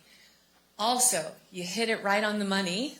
The lodging industry in Tuolumne County spends many millions of dollars of its own money on marketing that amplifies the work that VTC already does. So when you say it's time for lodging to have skin in the game, it really makes my blood boil. It's incredibly unfair. It shows that you lack an understanding of how much more marketing money is spent by the lodging industry. And the number is at least triple what you're allocating to fund for VTC. So nobody in the lodging industry is asking the county for anything. And nobody is saying we don't want to have a T-bid because we don't feel like it or we don't think it's right. What the lodging industry is saying is our guests are already being taxed 12%. And on top of that, out of the profits that we make, we reinvest millions of dollars of our own money to amplify what VTC does to promote the destination. We then carry it over and promote our individual businesses to the tune of millions of dollars. So no, it's not a matter of whose TOT is it. It is a matter of lodging already spends an exorbitant amount of money that doesn't get recognized by some members of this board. And it's incredibly insulting and short-sighted. So that's why the lodging industry said no to the TMD. Also, I would like for you to accept my invitation to sit down and let's have a conversation about where lodging sees the opportunity markets. The opportunity markets for us are in the luxury sector, in group business, in destination weddings, and retreats. If you increase your TOT to those groups, it's not just $30 here, it's many thousands of dollars for each piece of very high value group business that we're selling, both domestically and internationally. And that's not a conversation we can have in 30 seconds, but it's one that we would love to have and move the narrative away from whose TOT is it. Let's talk about where are the opportunities for economic growth, because we've identified them and we're going after them hard, and we're investing a lot of our own money in going after those markets on top of the $1.5 million that the county is investing in VTC. So I hope we'll be talking more later. And thank you. Thank you. All right, any further public comment? All right, thank you. Oh.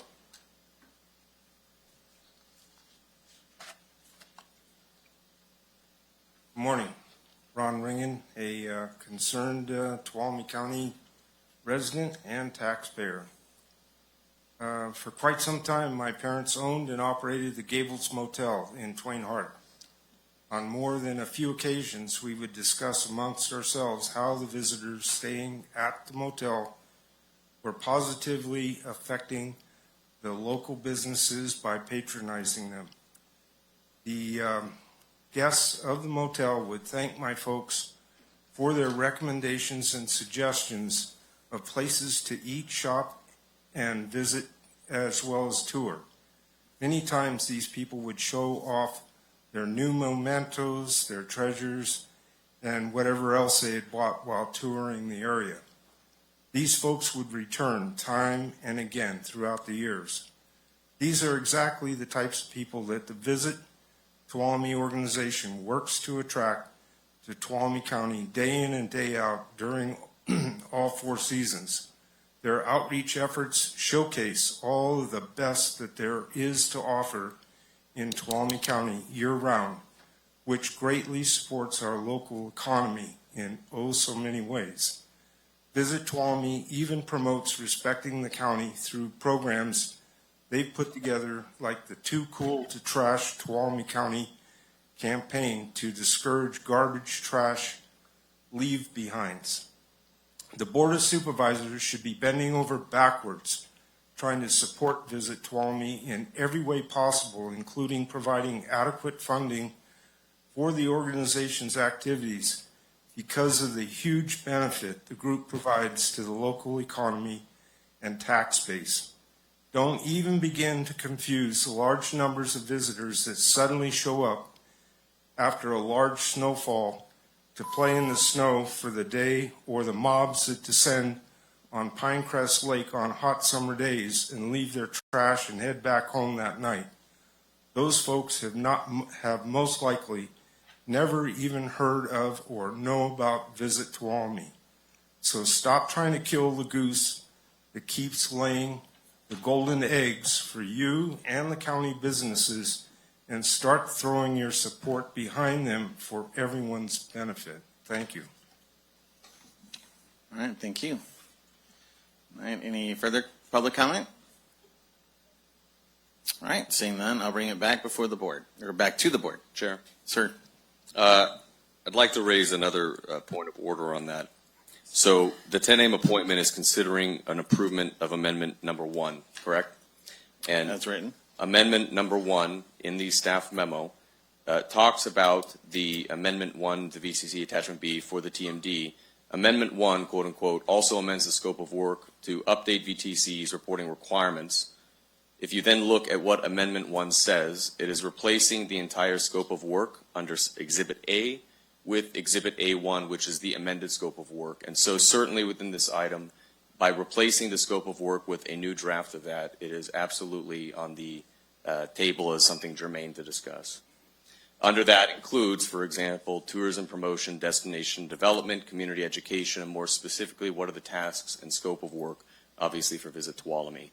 So with that, I'd like to request on County Council, this is a different point, to look at that. Weighing in real time here on the one provision which... It's not one provision. It's not TMD only. It's also scope of work. As I mentioned, I laid out. I understand. By one provision, I mean the following paragraph in the current agreement. The county and VTC agree to meet in good faith by May 1st, 2026 to review the rate of compensation and determine whether or not VTC has secured alternative funding mechanism. If VTC does not have a tourism marketing district or other alternative funding mechanism in place by May 1st, 2026, the parties shall renegotiate this agreement, including the rate of compensation. Such negotiation shall be completed by June 30th, 2026. Question, can that be read to include the scope of work? Yes, it could. Okay. So, formerly, I think I said it was TMD only. That was with respect to how it was agendized on the board meeting agenda. So I stand by that. But with respect to what the agreement says, it's open. Okay. Does that mean that the 10 a.m. language is incorrect because it does not reference the other portions of Amendment 1? No, it was agendized in order to talk about the TMD. It wasn't agendized to talk about the rest. Okay. Where I'm confused, you're saying the agenda language is your first statement, and you stand by that, but you're saying that the actual item is a second statement which you say does allow it. So I have two opinions of two official staff prepared documents. One that says yes we can and one that says no we can from you. It was agendized to talk about removal of the TMD. That's appropriate to talk about at this board under the Brown Act. It'd be probably prudent to renotice it to talk about the other renegotiation or reopener items at another board meeting in order to give the public and the affected parties, stakeholders, the opportunity to address those. Okay. Mr. Chair, I would make a motion that we would table this and bring it back as a discussion of the entire Visit Tuolumne contract, including the changes proposed in Amendment 1. Is that a motion? That's a motion. Is there a second? Just to clear, so could you say real quick the things you, in the scope of work you?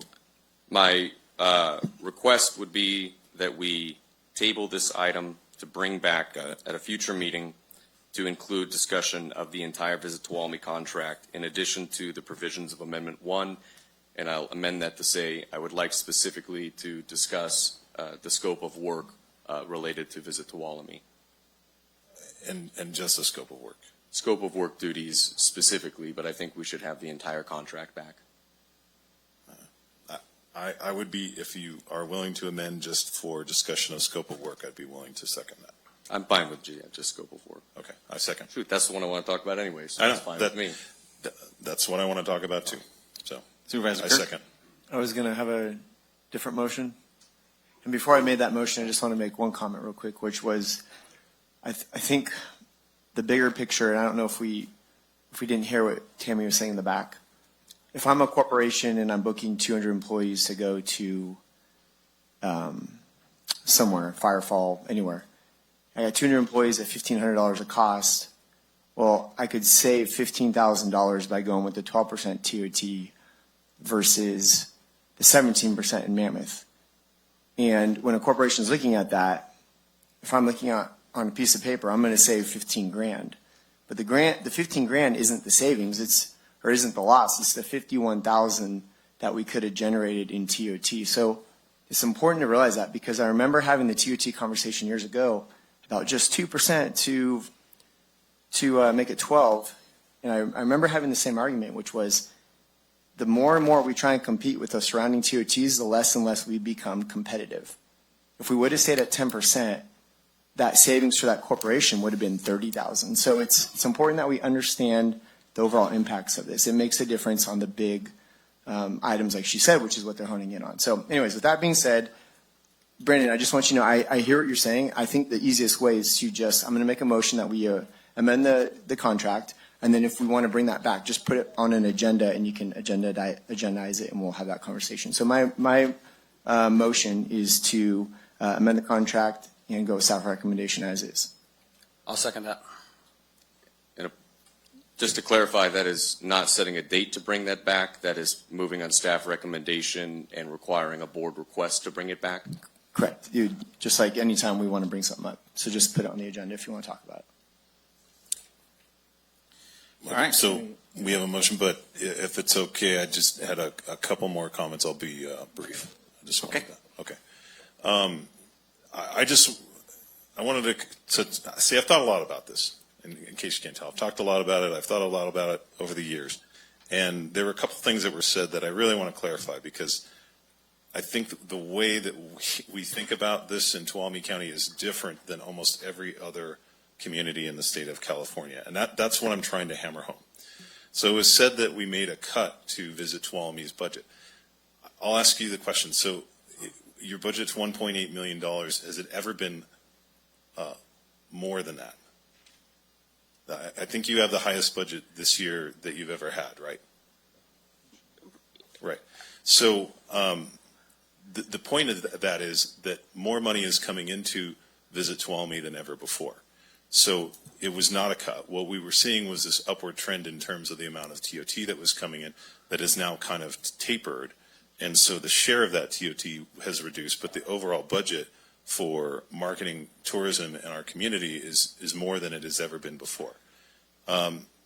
Mariposa County has been brought up a lot. And I think that's a fair comparison, because they're on the south side of Yosemite, we're on the north side. That's where a lot of the tourism is.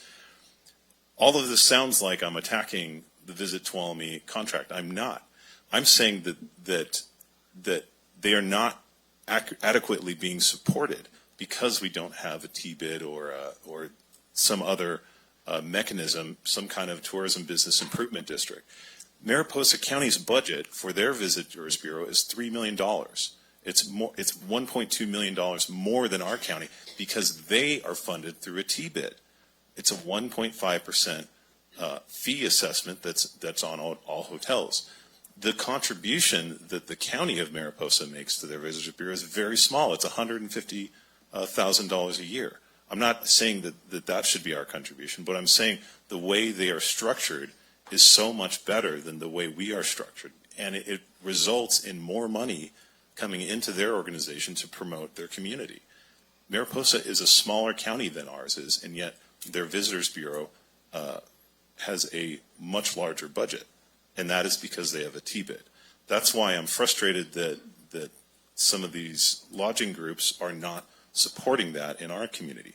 I'm sorry, you don't get credit for private businesses spending money on advertising. That's their choice. You know, they can advertise their business. What we're talking about is promoting Tuolumne County as a destination that helps everyone. It helps hotels, it helps restaurants, helps everyone. And so that's what we should be looking at, is what is best for the long-term health of Visit Tuolumne. If we continue to fund it solely through taxpayer dollars, it will always be one of the things that is looked at on the chopping block when we have to pay for things like fire and law enforcement. What I am advocating for is we take it out of that calculation for the most part and put that responsibility where it should be, which is on the tourists themselves. They are coming to our community. They are using resources. They're using services, which is great, but they don't pay property tax. Our citizens do. And so if I'm looking at marketing our community as a tourist destination, I would, if I had the choice to tax one person or another $1 to support tourism, I wouldn't. My first place to tax would not be the property taxpayers, the residents of Tuolumne County. It would be the visitors. And as I've said several times, we are already a bargain when you compare us to all of our neighbors. And so there is definitely capacity there for there to be a T-bid or a TMD or some other organization. There is absolutely capacity, and I think it's sad that and shocking that we're not even looking at that as an option. All right, with that being said, there is a motion on the floor by Supervisor Kirk, seconded by Supervisor Holland, to remove the T-bid requirement from the current contract. With that being said, I'll call for the vote. All in favor say aye. Aye. Opposed? Abstain? Abstaining. No.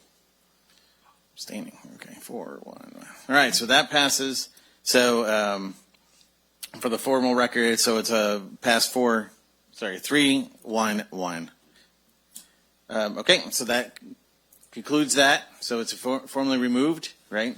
Supervisor Brandon, if you wish to bring this item back before the board for that, you know the process to do such. So I've been told that we're actually on the clock with a legal counsel at our 10:30 appointment. We're kind of way past that at this point. So the question before the board is, do we want to take the last two remaining items, which would be appointment number at 11, which should be quick, and then item number 8, and then just go straight into closed session. We're already here. All right, we'll just roll with it then. All right, so let's do the item number 11, the 11 o'clock public hearing. 11 a.m. Public hearing, consideration of adopting an ordinance amendment Title 3, Chapter 3.40, Section 3.40.010 BB, and Section 3.40.020 to revise ambulance provider application and permit fees, add dispatch and information technology service fees, and establish an annual consumer price index, CBI-based fee adjustment.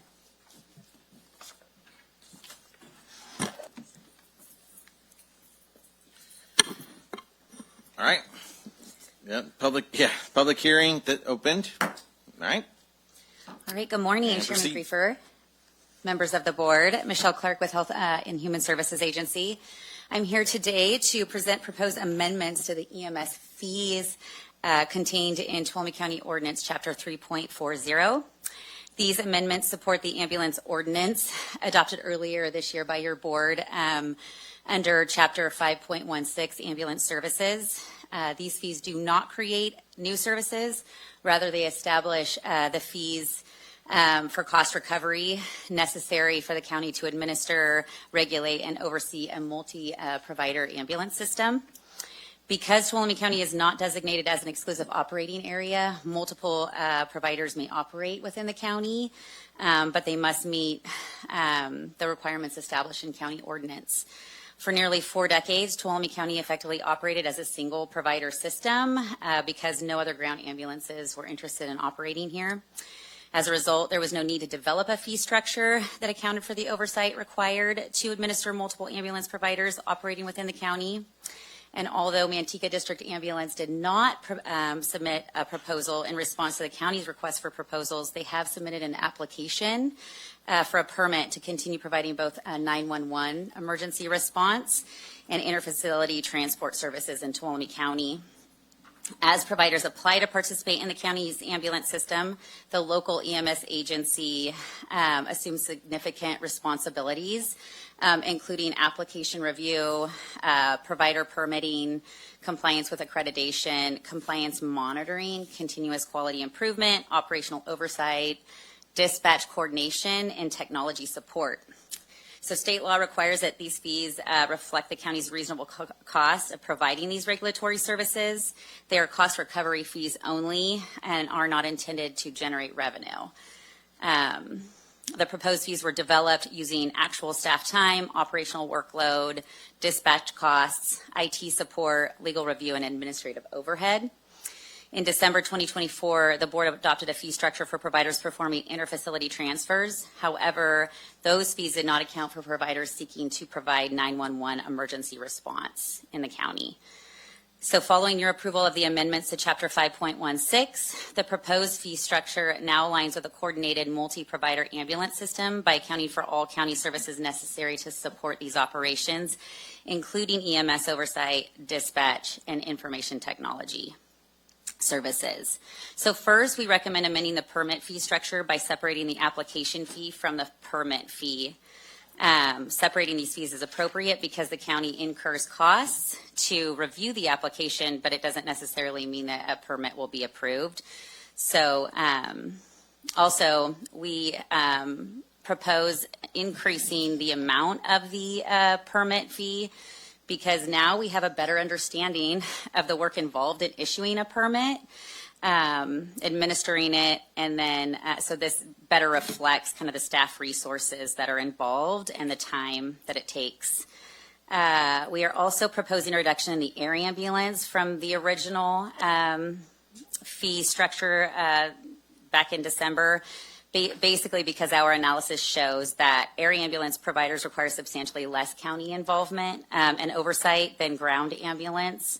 Air ambulance providers generally rely on their own corporate, hospital-based, or aviation-specific training programs and require substantially less county operational oversight. Also, issues with air ambulance occur less frequently due to lower call volume, and air ambulance response represent only a small percentage of total EMS incidents. Ground ambulance providers require significantly greater county involvement through continuous quality improvement, response time monitoring, deployment oversight, compliance activities, and ongoing system management. We are also proposing a dispatch fee, and this fee reflects providers' share of the county's dispatch system cost and is allocated based on annual ambulance deployment hours rather than the number of ambulances. This approach more accurately reflects each provider's use of dispatch resources because the county's deployment model includes operating 24/7 ambulances, 12 hours per day, and then 12-hour ambulances and basic life support ambulance operating 10 hours per day. The fee also includes a 15% indirect cost rate to recover administrative and overhead expenses associated with operating the dispatch system. The table shown on the slide illustrates the dispatch fee assuming one 24-hour ambulance. And that is because we have one permit application at this time. Under the ordinance, each provider's fee will ultimately be based on the proportionate share of total system ambulance deployment hours during a fiscal year and the county's actual, so the ambulance enterprise actual dispatch cost. Providers participating in the county's coordinated 911 response system are required to utilize county-approved CAD devices as well, and so we have included IT fees in here. These fees recover the actual costs associated with those devices, cybersecurity, technical support, software maintenance, and ongoing system support. The proposed fee methodology was developed collaboratively with HHSA, the Sheriff's Department, County Information Technology, County Council, and outside legal counsel to ensure the compliance with applicable laws. We are also proposing an annual consumer price index adjustment in Chapter 3.40 because this would be consistent with the ambulance enterprise annual adjustment. So to ensure that the providers that continue to stay are paying their proportionate share of actual costs. So in summary, these proposed fees ensure that costs of regulating, coordinating, and supporting Tuolumne County's ambulance system are borne by the providers receiving these services rather than the Ambulance Enterprise Fund. Providers operating within the system generate revenue from the calls they respond to, and it is appropriate that they also bear their fair share of the cost associated with EMS oversight, dispatch, and technology support necessary for safe and coordinated operations. It is also important to note that since other providers operating the system will be generating revenue, that the Ambulance Enterprise Fund should not be expected to support the costs necessary to ensure proper oversight, as well as the dispatch costs to support them in operating here. These amendments support the county's goals of maintaining a patient-centered, community-focused ambulance system that promotes coordinated emergency response, consistent service delivery, and accountability over to avoid fragmented or competition-driven services. So therefore, it is recommended that your board, after a public hearing, adopt an ordinance to amend Title 3, Chapter 3.40, Section 3.40.010BB, and Section 3.40.020 to revise ambulance provider application and permit fees, add dispatch-related costs, and IT services fees, and establish an annual consumer price index-based fee adjustment. Thank you. All right, thank you. All right, we'll bring it back to the board for questions. Supervisor Kurt. I didn't want to bother you through email because I'm sure other people have the same question. The sheriff, that's the only one that caught my attention because of the expense. Who's paying that? Who's paying that fee? So that is assuming 124/7 ambulance, like a private provider coming in.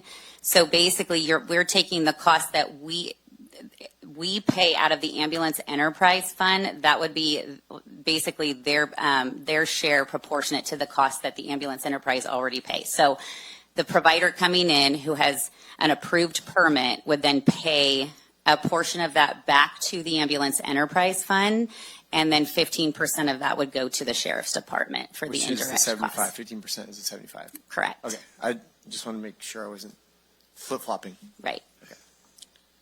All right, Supervisor Campbell? Nope, Kirk? Sorry, Brandon? Right. So is this 100% cost reimbursement for all direct and indirect? The reason I'm asking is ambulance fund, traditionally enterprise fund, island within the budget. We have a lot of general fund services that we were trying to pay for. So as we're operating this, I know the previous direction was looking at all departments to do 100% cost reimbursement for direct and indirect. Would this count into getting to there? I think I understand the question. So basically, Any general fund right services now, the supporting Ambulance Enterprise Fund, right, supports the dispatch with a total amount of approximately $484,000. So basically, because this is something that the Ambulance Enterprise Fund already pays, a provider coming in wanting to be a part of the system, generating revenue for themselves, will basically will bear some of those costs by reimbursing the Ambulance Enterprise Fund because they will be operating as part of the system. And then they would then be responsible for, administrative costs to the Sheriff's Department of like a 15%, which is basically consistent with the federal de minimis cost amount, which is usually So like not so much the permits, but specifically security and IT support as an example. What I wanted to ask is. So yeah, that would go, so the Tuolumne County CAD, all of that would end up going towards the IT department. Right. There are, I would assume, other costs sometimes within this, which could include admin time, council time, and facilities. I'm not sure how they handle their facilities. I noticed there wasn't a fee there. A87s like that, we are asking of pretty much every department. I didn't see them on the fee schedule in the original ordinance. I didn't see them on the draft for the red line. So we attempted to put some of those costs within these. They're kind of embedded in these costs. That's one of the reasons why, like the ALS ambulance permit from the 11,700, we actually kind of did a better analysis, and we have a better understanding now of kind of what's going into actually administering those permits and developing them. And so that was an increase, and we did account for those kinds of costs in there. So I believe there was something similar. We had done that a while ago, but in that spreadsheet, we did account for like indirect costs in that as well. Okay, so that would cover maybe admin. And they won't be using our facilities. They would have to rent their own facility. Okay, and we are not using our facility staff to go perform those services to clean them? So we are using them, and that was accounted for in like the ambulance permit costs. No, I'm talking about like for inspections of those different things. Our staff will be responsible for that. As far as like them obtaining their own facility, that wouldn't be, we would just have to inspect it and make sure it meets certain criteria. Like if the facility was to break, if there was some maintenance, routine maintenance Not on that had us. to happen, would bill effectively from the ambulance fund, or they would go? They would just go find their own maintenance and support for that. We would not have anything to do with that part. This is for like an outside provider wanting a permit to operate here. Again, more broadly, we're talking about the section on ambulance, basically the fees section. And so adding the IT and security support, what I'm asking are similar services that could be general fund support that may be going to, and it goes back to my original, are we doing 100% direct and indirect cost reimbursement? I believe we are. Okay. Yes. Okay. We factored that in. All right. I have no comments. We'll open it. I have no comments. We'll go ahead and open it up to public comment. Anyone from the public? You're a person from the public. Still good morning. Good morning. Morning. Just a quick point of clarity, Michelle. I think you did a great job. Thank you so much for the partnership and putting all this together. Obviously, this is a new step for Tuolumne County when it comes to EMS and having other folks come in and trying to contract these services. So one of the things that I just wanted to highlight is that the support that the Sheriff's Office Dispatch Center does receive from the Enterprise Fund is how she stated is approximately $480,000. And working together to address your concern, Supervisor, is that we did make sure that from the safety standpoint of the Sheriff's Office, that anybody who would come in and want to contract and essentially take calls for service in this county would be paying their full share of what the existing overhead of the Enterprise Fund would be paying. And just for clarity, that 15% federal indirect cost rate that we did use is the standard practice. We did use that to account for a labor aspect of all of the inner workings from my office, dispatchers, supervisors, communication supervisors, auditors, all that into that rate, which would essentially reflect approximately $11,266 coming directly into the communications budget, while the remaining $63,846 would go into the ambulance enterprise fund to build that sustainability for the services the county or the people of this county are already paying for. Makes sense. Thank you so much. Thank you. Any other public comment? Seeing none, I'll bring it back to the board for a final discussion or a motion. I'd be ready to make a motion, Chair. I'll only point out IT support. It's odd to me that for some of these we have it within the permit, and then at the bottom, IT support, we have an hourly rate for any additional services. It seems that we would also have an hourly rate for some of these other services, but with that explanation and the federal indirect reimbursement there, I'm fine and ready to make a motion. Go ahead. All right, I'll move on staff recommendation. Second. Was that Supervisor Campbell? Yes. Oh, all right. So, all right, no further comment. All in favor say aye. Aye. Opposed? All right, abstain? All right, so it passes 5-0-0. All right, so that leaves us item number 8, Madam Clerk. Item number 8, updates and requests for direction regarding the fuel dock repair at the Tulloch Reservoir Public Fishing Access Project area.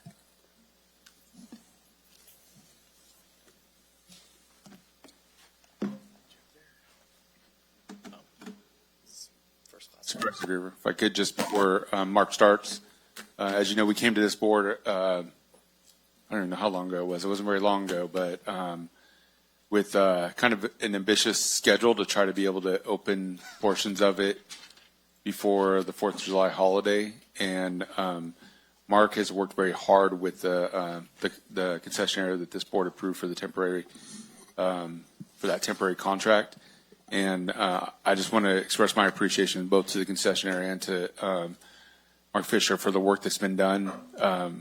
I received a phenomenal update on Monday about the attendance and the usage of that campground, which is really exciting for me because that is something that hasn't happened in over a year and a half, almost 2 years now. And so I'm really excited about the progress that's been made for this summer. And I really look forward to where we're going to go with this campground in the future. And also assure the board that we have a trust set up for the future so that any revenue from this will go into the trust, which is what we're required to do. And we will be reinvesting that back into the campground for the future of this campground. But I'm really excited about the work that's been done so far. And won't steal all Mark's thunder, but I was just really impressed on Monday with the update that I received. Thank you, Roger. I appreciate it. Good morning, Board. Mark Fisher, County Administrator's Office. I'm here to give you updates on what's been going on with Lake Tulloch. In this presentation, we'll discuss in more detail the process required to repair the fuel platform at Lake Tulloch. But before I do, before I get into the more serious concerns regarding the fuel platform itself, I want to start a little lighter with some updates on the work done by the concessionaire group and report on some of the important milestones that have occurred. The concessionaire staff has put in a lot of work in a very small period of time to ready the campground to receive visitors, and I want to give a shout out to them and all their hard work because they've done an excellent job. And one final comment before I jump into the presentation itself. I wanted to inform your board how thankful and excited the residents of that area are for how quickly we were able to make this happen. I've received phone calls and emails and directly thanked while I was on site at the campground because the people feel that their government stepped in and did something for them when they really needed it. So that said, I will jump to my first comments. Since the temporary contract with the concessionaire was approved, staff jumped right into action clearing out the overgrown vegetation. They had the entire campground fully cleaned in about a week. The water tanks that were required to operate the campground were installed, and new plumbing lines were put in to connect them to the existing plumbing system, with the final cost just under $8,000. You may recall that the original estimate for this was $10,000. The concessionaire staff trained in Tridam's aquatic invasive species policy and all of the necessary procedures for quarantine, decontamination, and banding for vessels of all types, from simple fishing boats to large ski boats with inboard motors and multiple ballasts. Boat launch was opened, and the first vessels since February of 2025, I think, were launched on July 2nd. All of the cabins, cabanas, campsites, and RV spots were made available to rent, and they have reopened the marina store.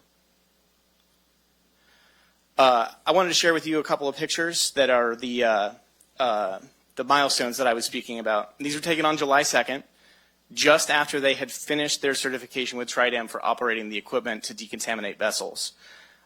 These are important pictures because they represent a pair of firsts for the campground. The first image is the very first vessel to be cleaned and banded. This vessel did not launch that day. He wanted to wait and launch it at a different date. And this is also the very first use of this equipment since it was constructed almost 15 years ago. It's always been on the site, but the previous concessionaires have never used it.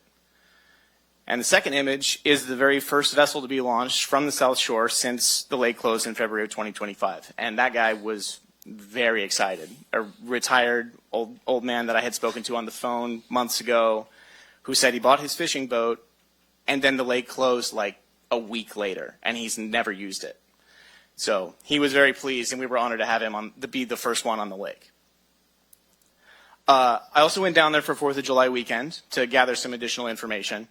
4th of July weekend was the first major influx of activity at the campground since they opened to the public and since the beginning of June. The campground was fully booked for the entire weekend. The top image was taken during the dinner that was served by the concessionaire group on Saturday. There was also a live band, and everybody seemed to be having a really good time. And I got to say, the tacos were excellent. The bottom image was my attempt to show what the campground looks like when it's full and active. But the topography is really not my friend here because you can't see all of the campsites and RV spots on the other side of the hill. Since I was aware that I'd be presenting this item to your board today, I thought it would be helpful to travel down there and collect additional information to show you what this place looks like when it's being fully utilized. Plus, I thought there'd be no better way to understand something that you've been working on than to go and see it in action for yourself. But speaking of seeing something in action, we can now turn to the fuel platform itself.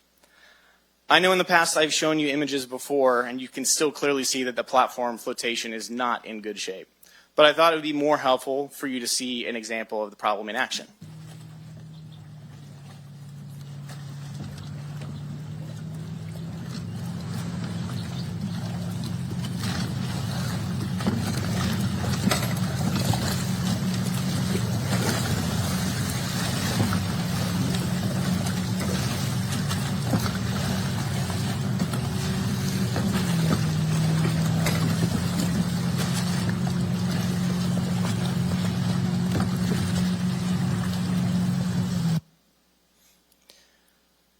The pontoon boat and some other dock attachments that are not in frame in that video they're attached there to be used as like a makeshift wave break.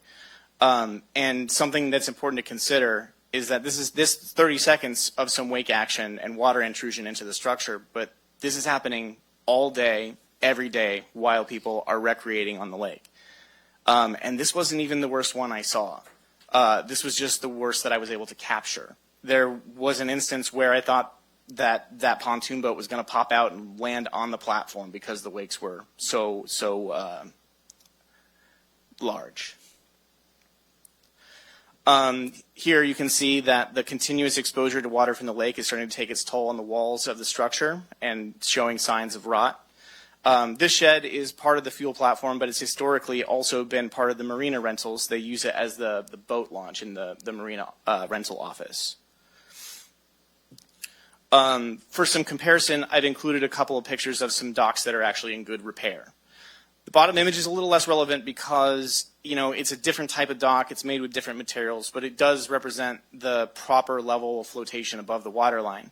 But the image above is more useful because it is a cement platform dock just like the fuel dock, and you can clearly see that the rubber bumper along the edge is at least 1 foot out of the water where it should be. One downside to how quickly we were able to make progress on this project is that we continue to learn things that change how we need to approach the problem. My initial assumptions about the cost to make this repair to the platform are based on incomplete information. I thought this would be a simple repair. Tridam's shoreline management plan allows for simple repairs with like-for-like materials, but this is not what we need to do here. This is a significant repair to the flotation equipment on the dock with new materials and therefore requires a Tridam encroachment permit.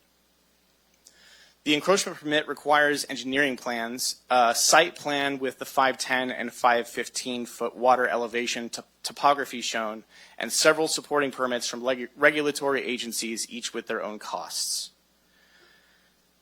The search that we performed to find an engineer that would even take this on was in and of itself not easy. It requires specialized knowledge of on-water engineering that several firms could not provide. All in all, the cost is approximately $42,000.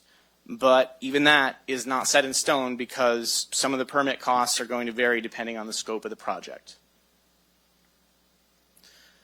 So at this point, we should talk about what options we have. Won't go into all the pros and cons that I listed here. They're not exhaustive. Those are just the ones that I could sort of think of for each of the options. But I will leave this slide up during the coming discussion in case you want to address any of it. Option 1, we increase appropriations and initiate the repairs immediately. If I were to make any one single recommendation, this would be it.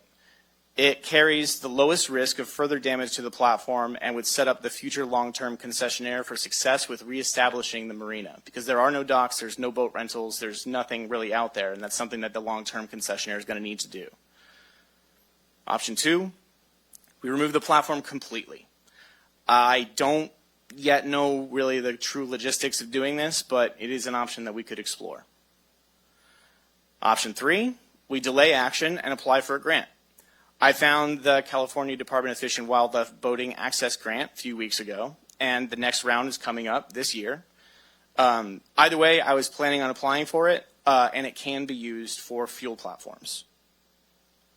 Option 4, we delay action until the trust account from the concessionaire agreements has enough money to pay for it. I highly recommend against this. The platform will continue to be at risk for a much longer period of time, placing it in higher risk of sinking. So I have one final thought before we open this up to questions and discussion.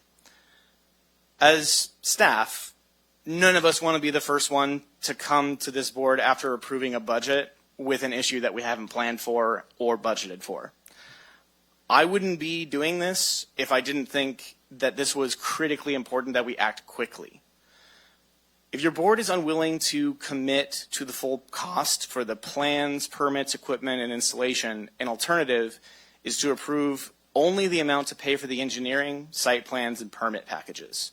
Because depending on how long that takes, it might line up with the timeline for the adopted budget in September, and we could maybe find a way to work it in. Or alternatively, we could see how much the county percentage of the concessionaire's gross receipts is and utilize some of that. That said, I'd be happy to answer any of your questions. All right, thank you. We'll bring it to the board for questions. Supervisor Holland? Mark, so we own the platform? Yes. But the concessionaire sells the fuel on the platform? Yes. And profits off of that? Yes. And our boat patrol fills up there for patrolling the lake when they're down there? Yes. And then do we pay the concessionaire for the fuel then? No, I'm pretty sure they purchase it and sell it. No, like for our boat patrol. Oh, do we pay for it? Yeah, does boat patrol show up the credit card and the swipe it? The previous contracts, from my reading of it, offers it to them for free as part of the deal. It's worked into the contract. Okay, and so let's just say you had was it like $42,000. So if we wrote you a check today, how long till this thing would be actually fixed and usable? Because they're using it currently, right? It's just environmental. No, it's not. No, it's not being used at all. They're not supposed to walk on it, use it, or anything. The fuel pumps are not operative. In fact, the fuel lines are not even connected to the fuel pumps. It is completely unusable. Is there fuel stored on the platform right now? I'm not sure. Okay. I see some heads bobbing back and forth saying no. No on the fuel on the platform? No fuel on the platform. Okay. And then my last question is, how long, let's just say it was fixed and was operating, how long would it take for the trust account to accumulate $42,000 theoretically under normal operating stuff going on? Under like a full year of operations, but by like a long-term concessionaire, I'm not quite sure. Firstly, I haven't really seen the amounts that were collected from the concessionaire in prior years, and right now, like I said, there's no marina, there's no boat rentals, the fuel platform's not operating. So, based on the preliminary information that I have of the amount of money that they've pulled in, I can't really say how long. Okay. Okay. Thanks. First, I appreciate your candor about not being the first guy to want to come to the board and say, I need some more, please. So It's the worst. I didn't want to do it. I got it. I appreciate your honesty. So when you and I spoke, I mentioned that the amount was $11,500, but back then that number was established on what you thought it was, not realizing that permit fees weren't part of that, things along those lines. So that $11,000 really wasn't a true number. And I bring that up is because people are like, oh, you're just jacking things up again. So there's some data that's incorrect. There's some data that you are trying to correct. So the number that we see there, that 42,000, is your best working guess as of today. Yeah, I mean, Okay. I genuinely don't know because like some of those permit costs, I've been told, rely entirely on what the scope of work ends up being. So, like, for instance, this is so small. The Regional Water Quality Control Board, that starts, it's the base cost of $42.12, and then depending on the size, scope of the thing, it only goes up from there. So the top here is still a very rough estimate. So I mean, it could be 45. I genuinely don't know. That's one of the advantages of maybe just approving for the engineering, because then once we have that, then we have the information that can inform the scopes, and then we'll know what those other permit costs will probably be. Okay. All right. That's all I have. Supervisor Brandon? Great, thank you. So the options there, and kind of prefacing my question, is if we increase the appropriations to fix it, presumably we would lose access, not access per se, but we wouldn't have as strong of an application for, say, the CDFW boating access grant. At least something I've seen, like if we kind of fix a problem halfway, then we're not going to have as compelling of a pitch to basically say that we need this funding. No, there's lots of other things we could use it for. We could remodel the bathrooms. The bathrooms in the marina store are not ADA compliant. The parking lot needs to be restriped. The road access along the Cabana line on the backside is in very poor repair. Riding on it on a golf cart the other day, I thought I was just gonna bail off and let them drive it up the hill because it just felt dangerous. So there's lots of other things that we could put into a potential grant application besides the fuel dock. What's the ceiling on that grant for applications for, like, could we group all of those projects together and receive a $2 million allocation, or is it really, going to be a $200,000 every year that we apply for? Funny that you say $2 million. I do think that the amount that was available for applicants was $2 million last year. Per application? I'm not sure. I thought that it was the total. I would have to look again. Total for like all grants? Total for all applicants, yeah. Okay.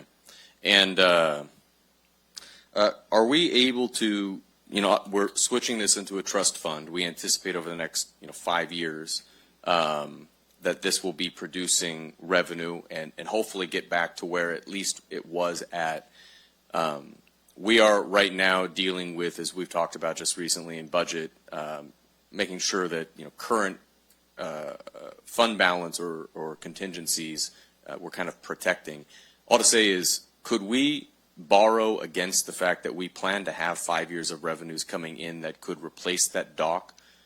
So I guess there's two things in that. One, it'd be nice to not have to use currently the most precious dollars we have, like the contingency fund balance. I'd rather use something that we're paying back from the trust fund and just tapping into that a little bit early. The second thing on it is I don't want us to so cheaply repair this in kind of addressing, like you had posted and sent to us, the fuel line and the float, but really what we could use is an entirely new platform. That it'd be nice to have access to more funding than we may have right now from the appropriations currently. So, I mean, it sort of sounds like what you're saying is like we're talking about a partial repair, and we are. We're really only talking about making sure that this thing doesn't sink, right. that it is safe and usable. But it does need future repairs. Right. So, I mean, we could use other money for that. I'm not sure if I'm answering your question. I guess I'm looking at like effectively an internal service fund loan, which we would front this and then be able to pay through the trust fund into the future, rather than only doing an emergency repair that keeps it floating. And it could be quite a while before this comes back to the board. We might go fix the road, other stuff. Are we able to do that based on what we used to make and fix the dock permanently? This is a question that's beyond my scope to answer. Well, obviously the board could always do that with an internal loan from one of our ISFs. I don't know if the 40,000 or even if it goes up a little bit to 60 or 70,000 is worth doing a loan for, but I definitely think that if the board wants to go that route, we can do that. What would be is there an estimate on fixing the entire thing? No, but I was focused mostly on just getting Right. making it safe. Okay. All right. And I imagine that would probably exceed 60 or 70,000, but I think that was my question. Yeah, So, I mean, I would thank say you. that I would replace the entire shed that's on the platform. It's not in good shape. Roger, I think what you're trying to say, if we were to loan ourselves the money, that once that account had the money, it would come back in. Right. That's why we'd want to call it a loan, so it's not just we spent the money and then the account builds up and it never comes back into wherever it comes from. Yep. Say we fix it permanently with the $250,000 workman's comp fund, internal service fund loan, and that trust fund then makes the payments for the next 5 years to cover that at $50,000 a year or so. Presumably, I think it used to be making about $100,000 to $150,000 a year for us, wasn't that right? Yeah, I think we were up to 191. Right, and so the payment of this would be about $50,000, which is a pretty reasonable, even if business is lower, that we would be able to pay it. But then rather than just an emergency repair, but then the shed's bad and the surface is bad, and maybe it's not big enough and maybe it's not ADA compliant, but we're keeping it from sinking, maybe we're able to actually get the thing completely fixed and have a nice, reliable asset that we're not going to have to revisit in probably 3 or 4 years for another emergency repair. You know what I mean? Yeah, that makes wasn't sense. a question. Okay. Supervisor Campbell, caught you mid-stretch. I know, caught you mid-stretch. Supervisor Kirk. Sorry, I stepped out and hopefully I didn't miss anything. I just want to be clear.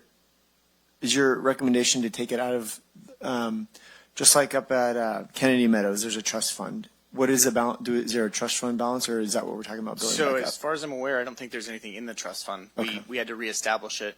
And currently, based on the amount of money that they've brought in, and this is really preliminary, they've made like maybe 26,000. So 10% would only have like $2,600. Okay. Gotcha. Thank you.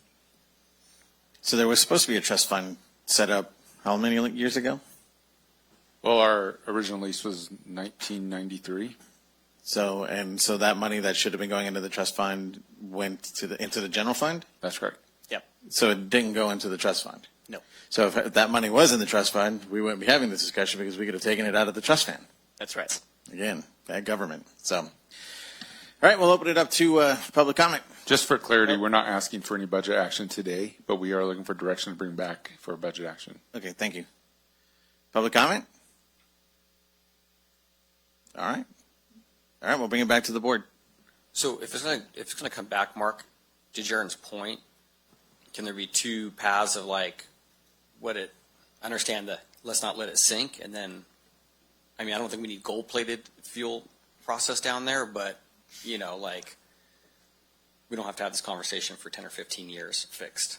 I mean, I could reach out to the engineer group and sort of revise what it is we're asking for and talk about a full refurbishment. Yeah, I mean, a little bit of rot on wood, that's just a repair that's going to happen because it's a wood structure on water, and it's going to continue to be a wood structure on water, but not sinking is a positive thing for environmentally, I would imagine. So to add on to that, is the current dock that's there now, does that whole thing have to come out anyway? Is it beyond repair? And what I mean by that is it seems silly to invest money into that dock if we're going to have to replace that whole thing next year anyway. No, I wouldn't say it's beyond repair. And for Well, this, let me back up. Everything is fixable with cash. I get that. The question is, I don't want to throw a bucket of money at a dock that it would be easier to just rip out and put a whole brand new one in there. No, and for this, I'll rely on. I'm sort of, paraphrasing a conversation that I had with some of the analysts with Tridam. I believe that if they thought that thing had any possible risk of not being usable on the water, they would ask us to pull it, and they haven't. Okay. And so when I told them that we were going to try to put the money in to repair it, they were ecstatic.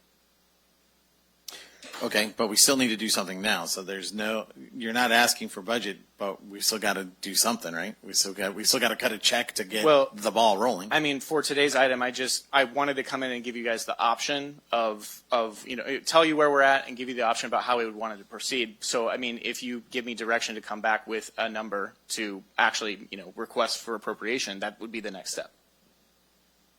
So I would recommend, similar to what Supervisor Holland said, I would like that to come back as an option. I mean, certainly we don't want it to sink, and I think we should take action to prevent that. I would like to know what the let's just fix it cost would be, and then a recommendation on how to pay for it. I had one option to Supervisor Kirk's question on that. Normally, yeah, but the trust fund has no money, so it's figuring out some other way. If there's another way to pay for it, that's fine, but is it $150,000? Is it $250,000? will probably, in a safe bet, make probably $600,000 to $700,000 over the next 5 years in this concession. Hopefully more than that coming back into that trust fund. So I guess I'm still confused. So we've talked about it. So I mean, there's no fuel there now. We're not doing anything, right? We can't. It's not usable. So what is it you're actually asking us to do? To give you direction, to come up with a plan, to come back to tell us what you want us to write the check for? Well, I mean, what we're talking about right now is slightly different than what I was asking. Sort of been amended. That's my confusion. So I have a quote for 21 and some change for the engineering, right? What I was saying is we increase appropriations to cover that, or for the $45,000 estimate to include the permits or whatever the case may be. I think what Supervisor Holland and Brandon have said is they would like to see that estimate, and they would like to see an alternative estimate where we're fixing everything, including the shed and I assume new pumps and all that stuff, to bring it back to full working order immediately. Wait a minute. Does that answer the... So if we fix the dock, it's still not usable?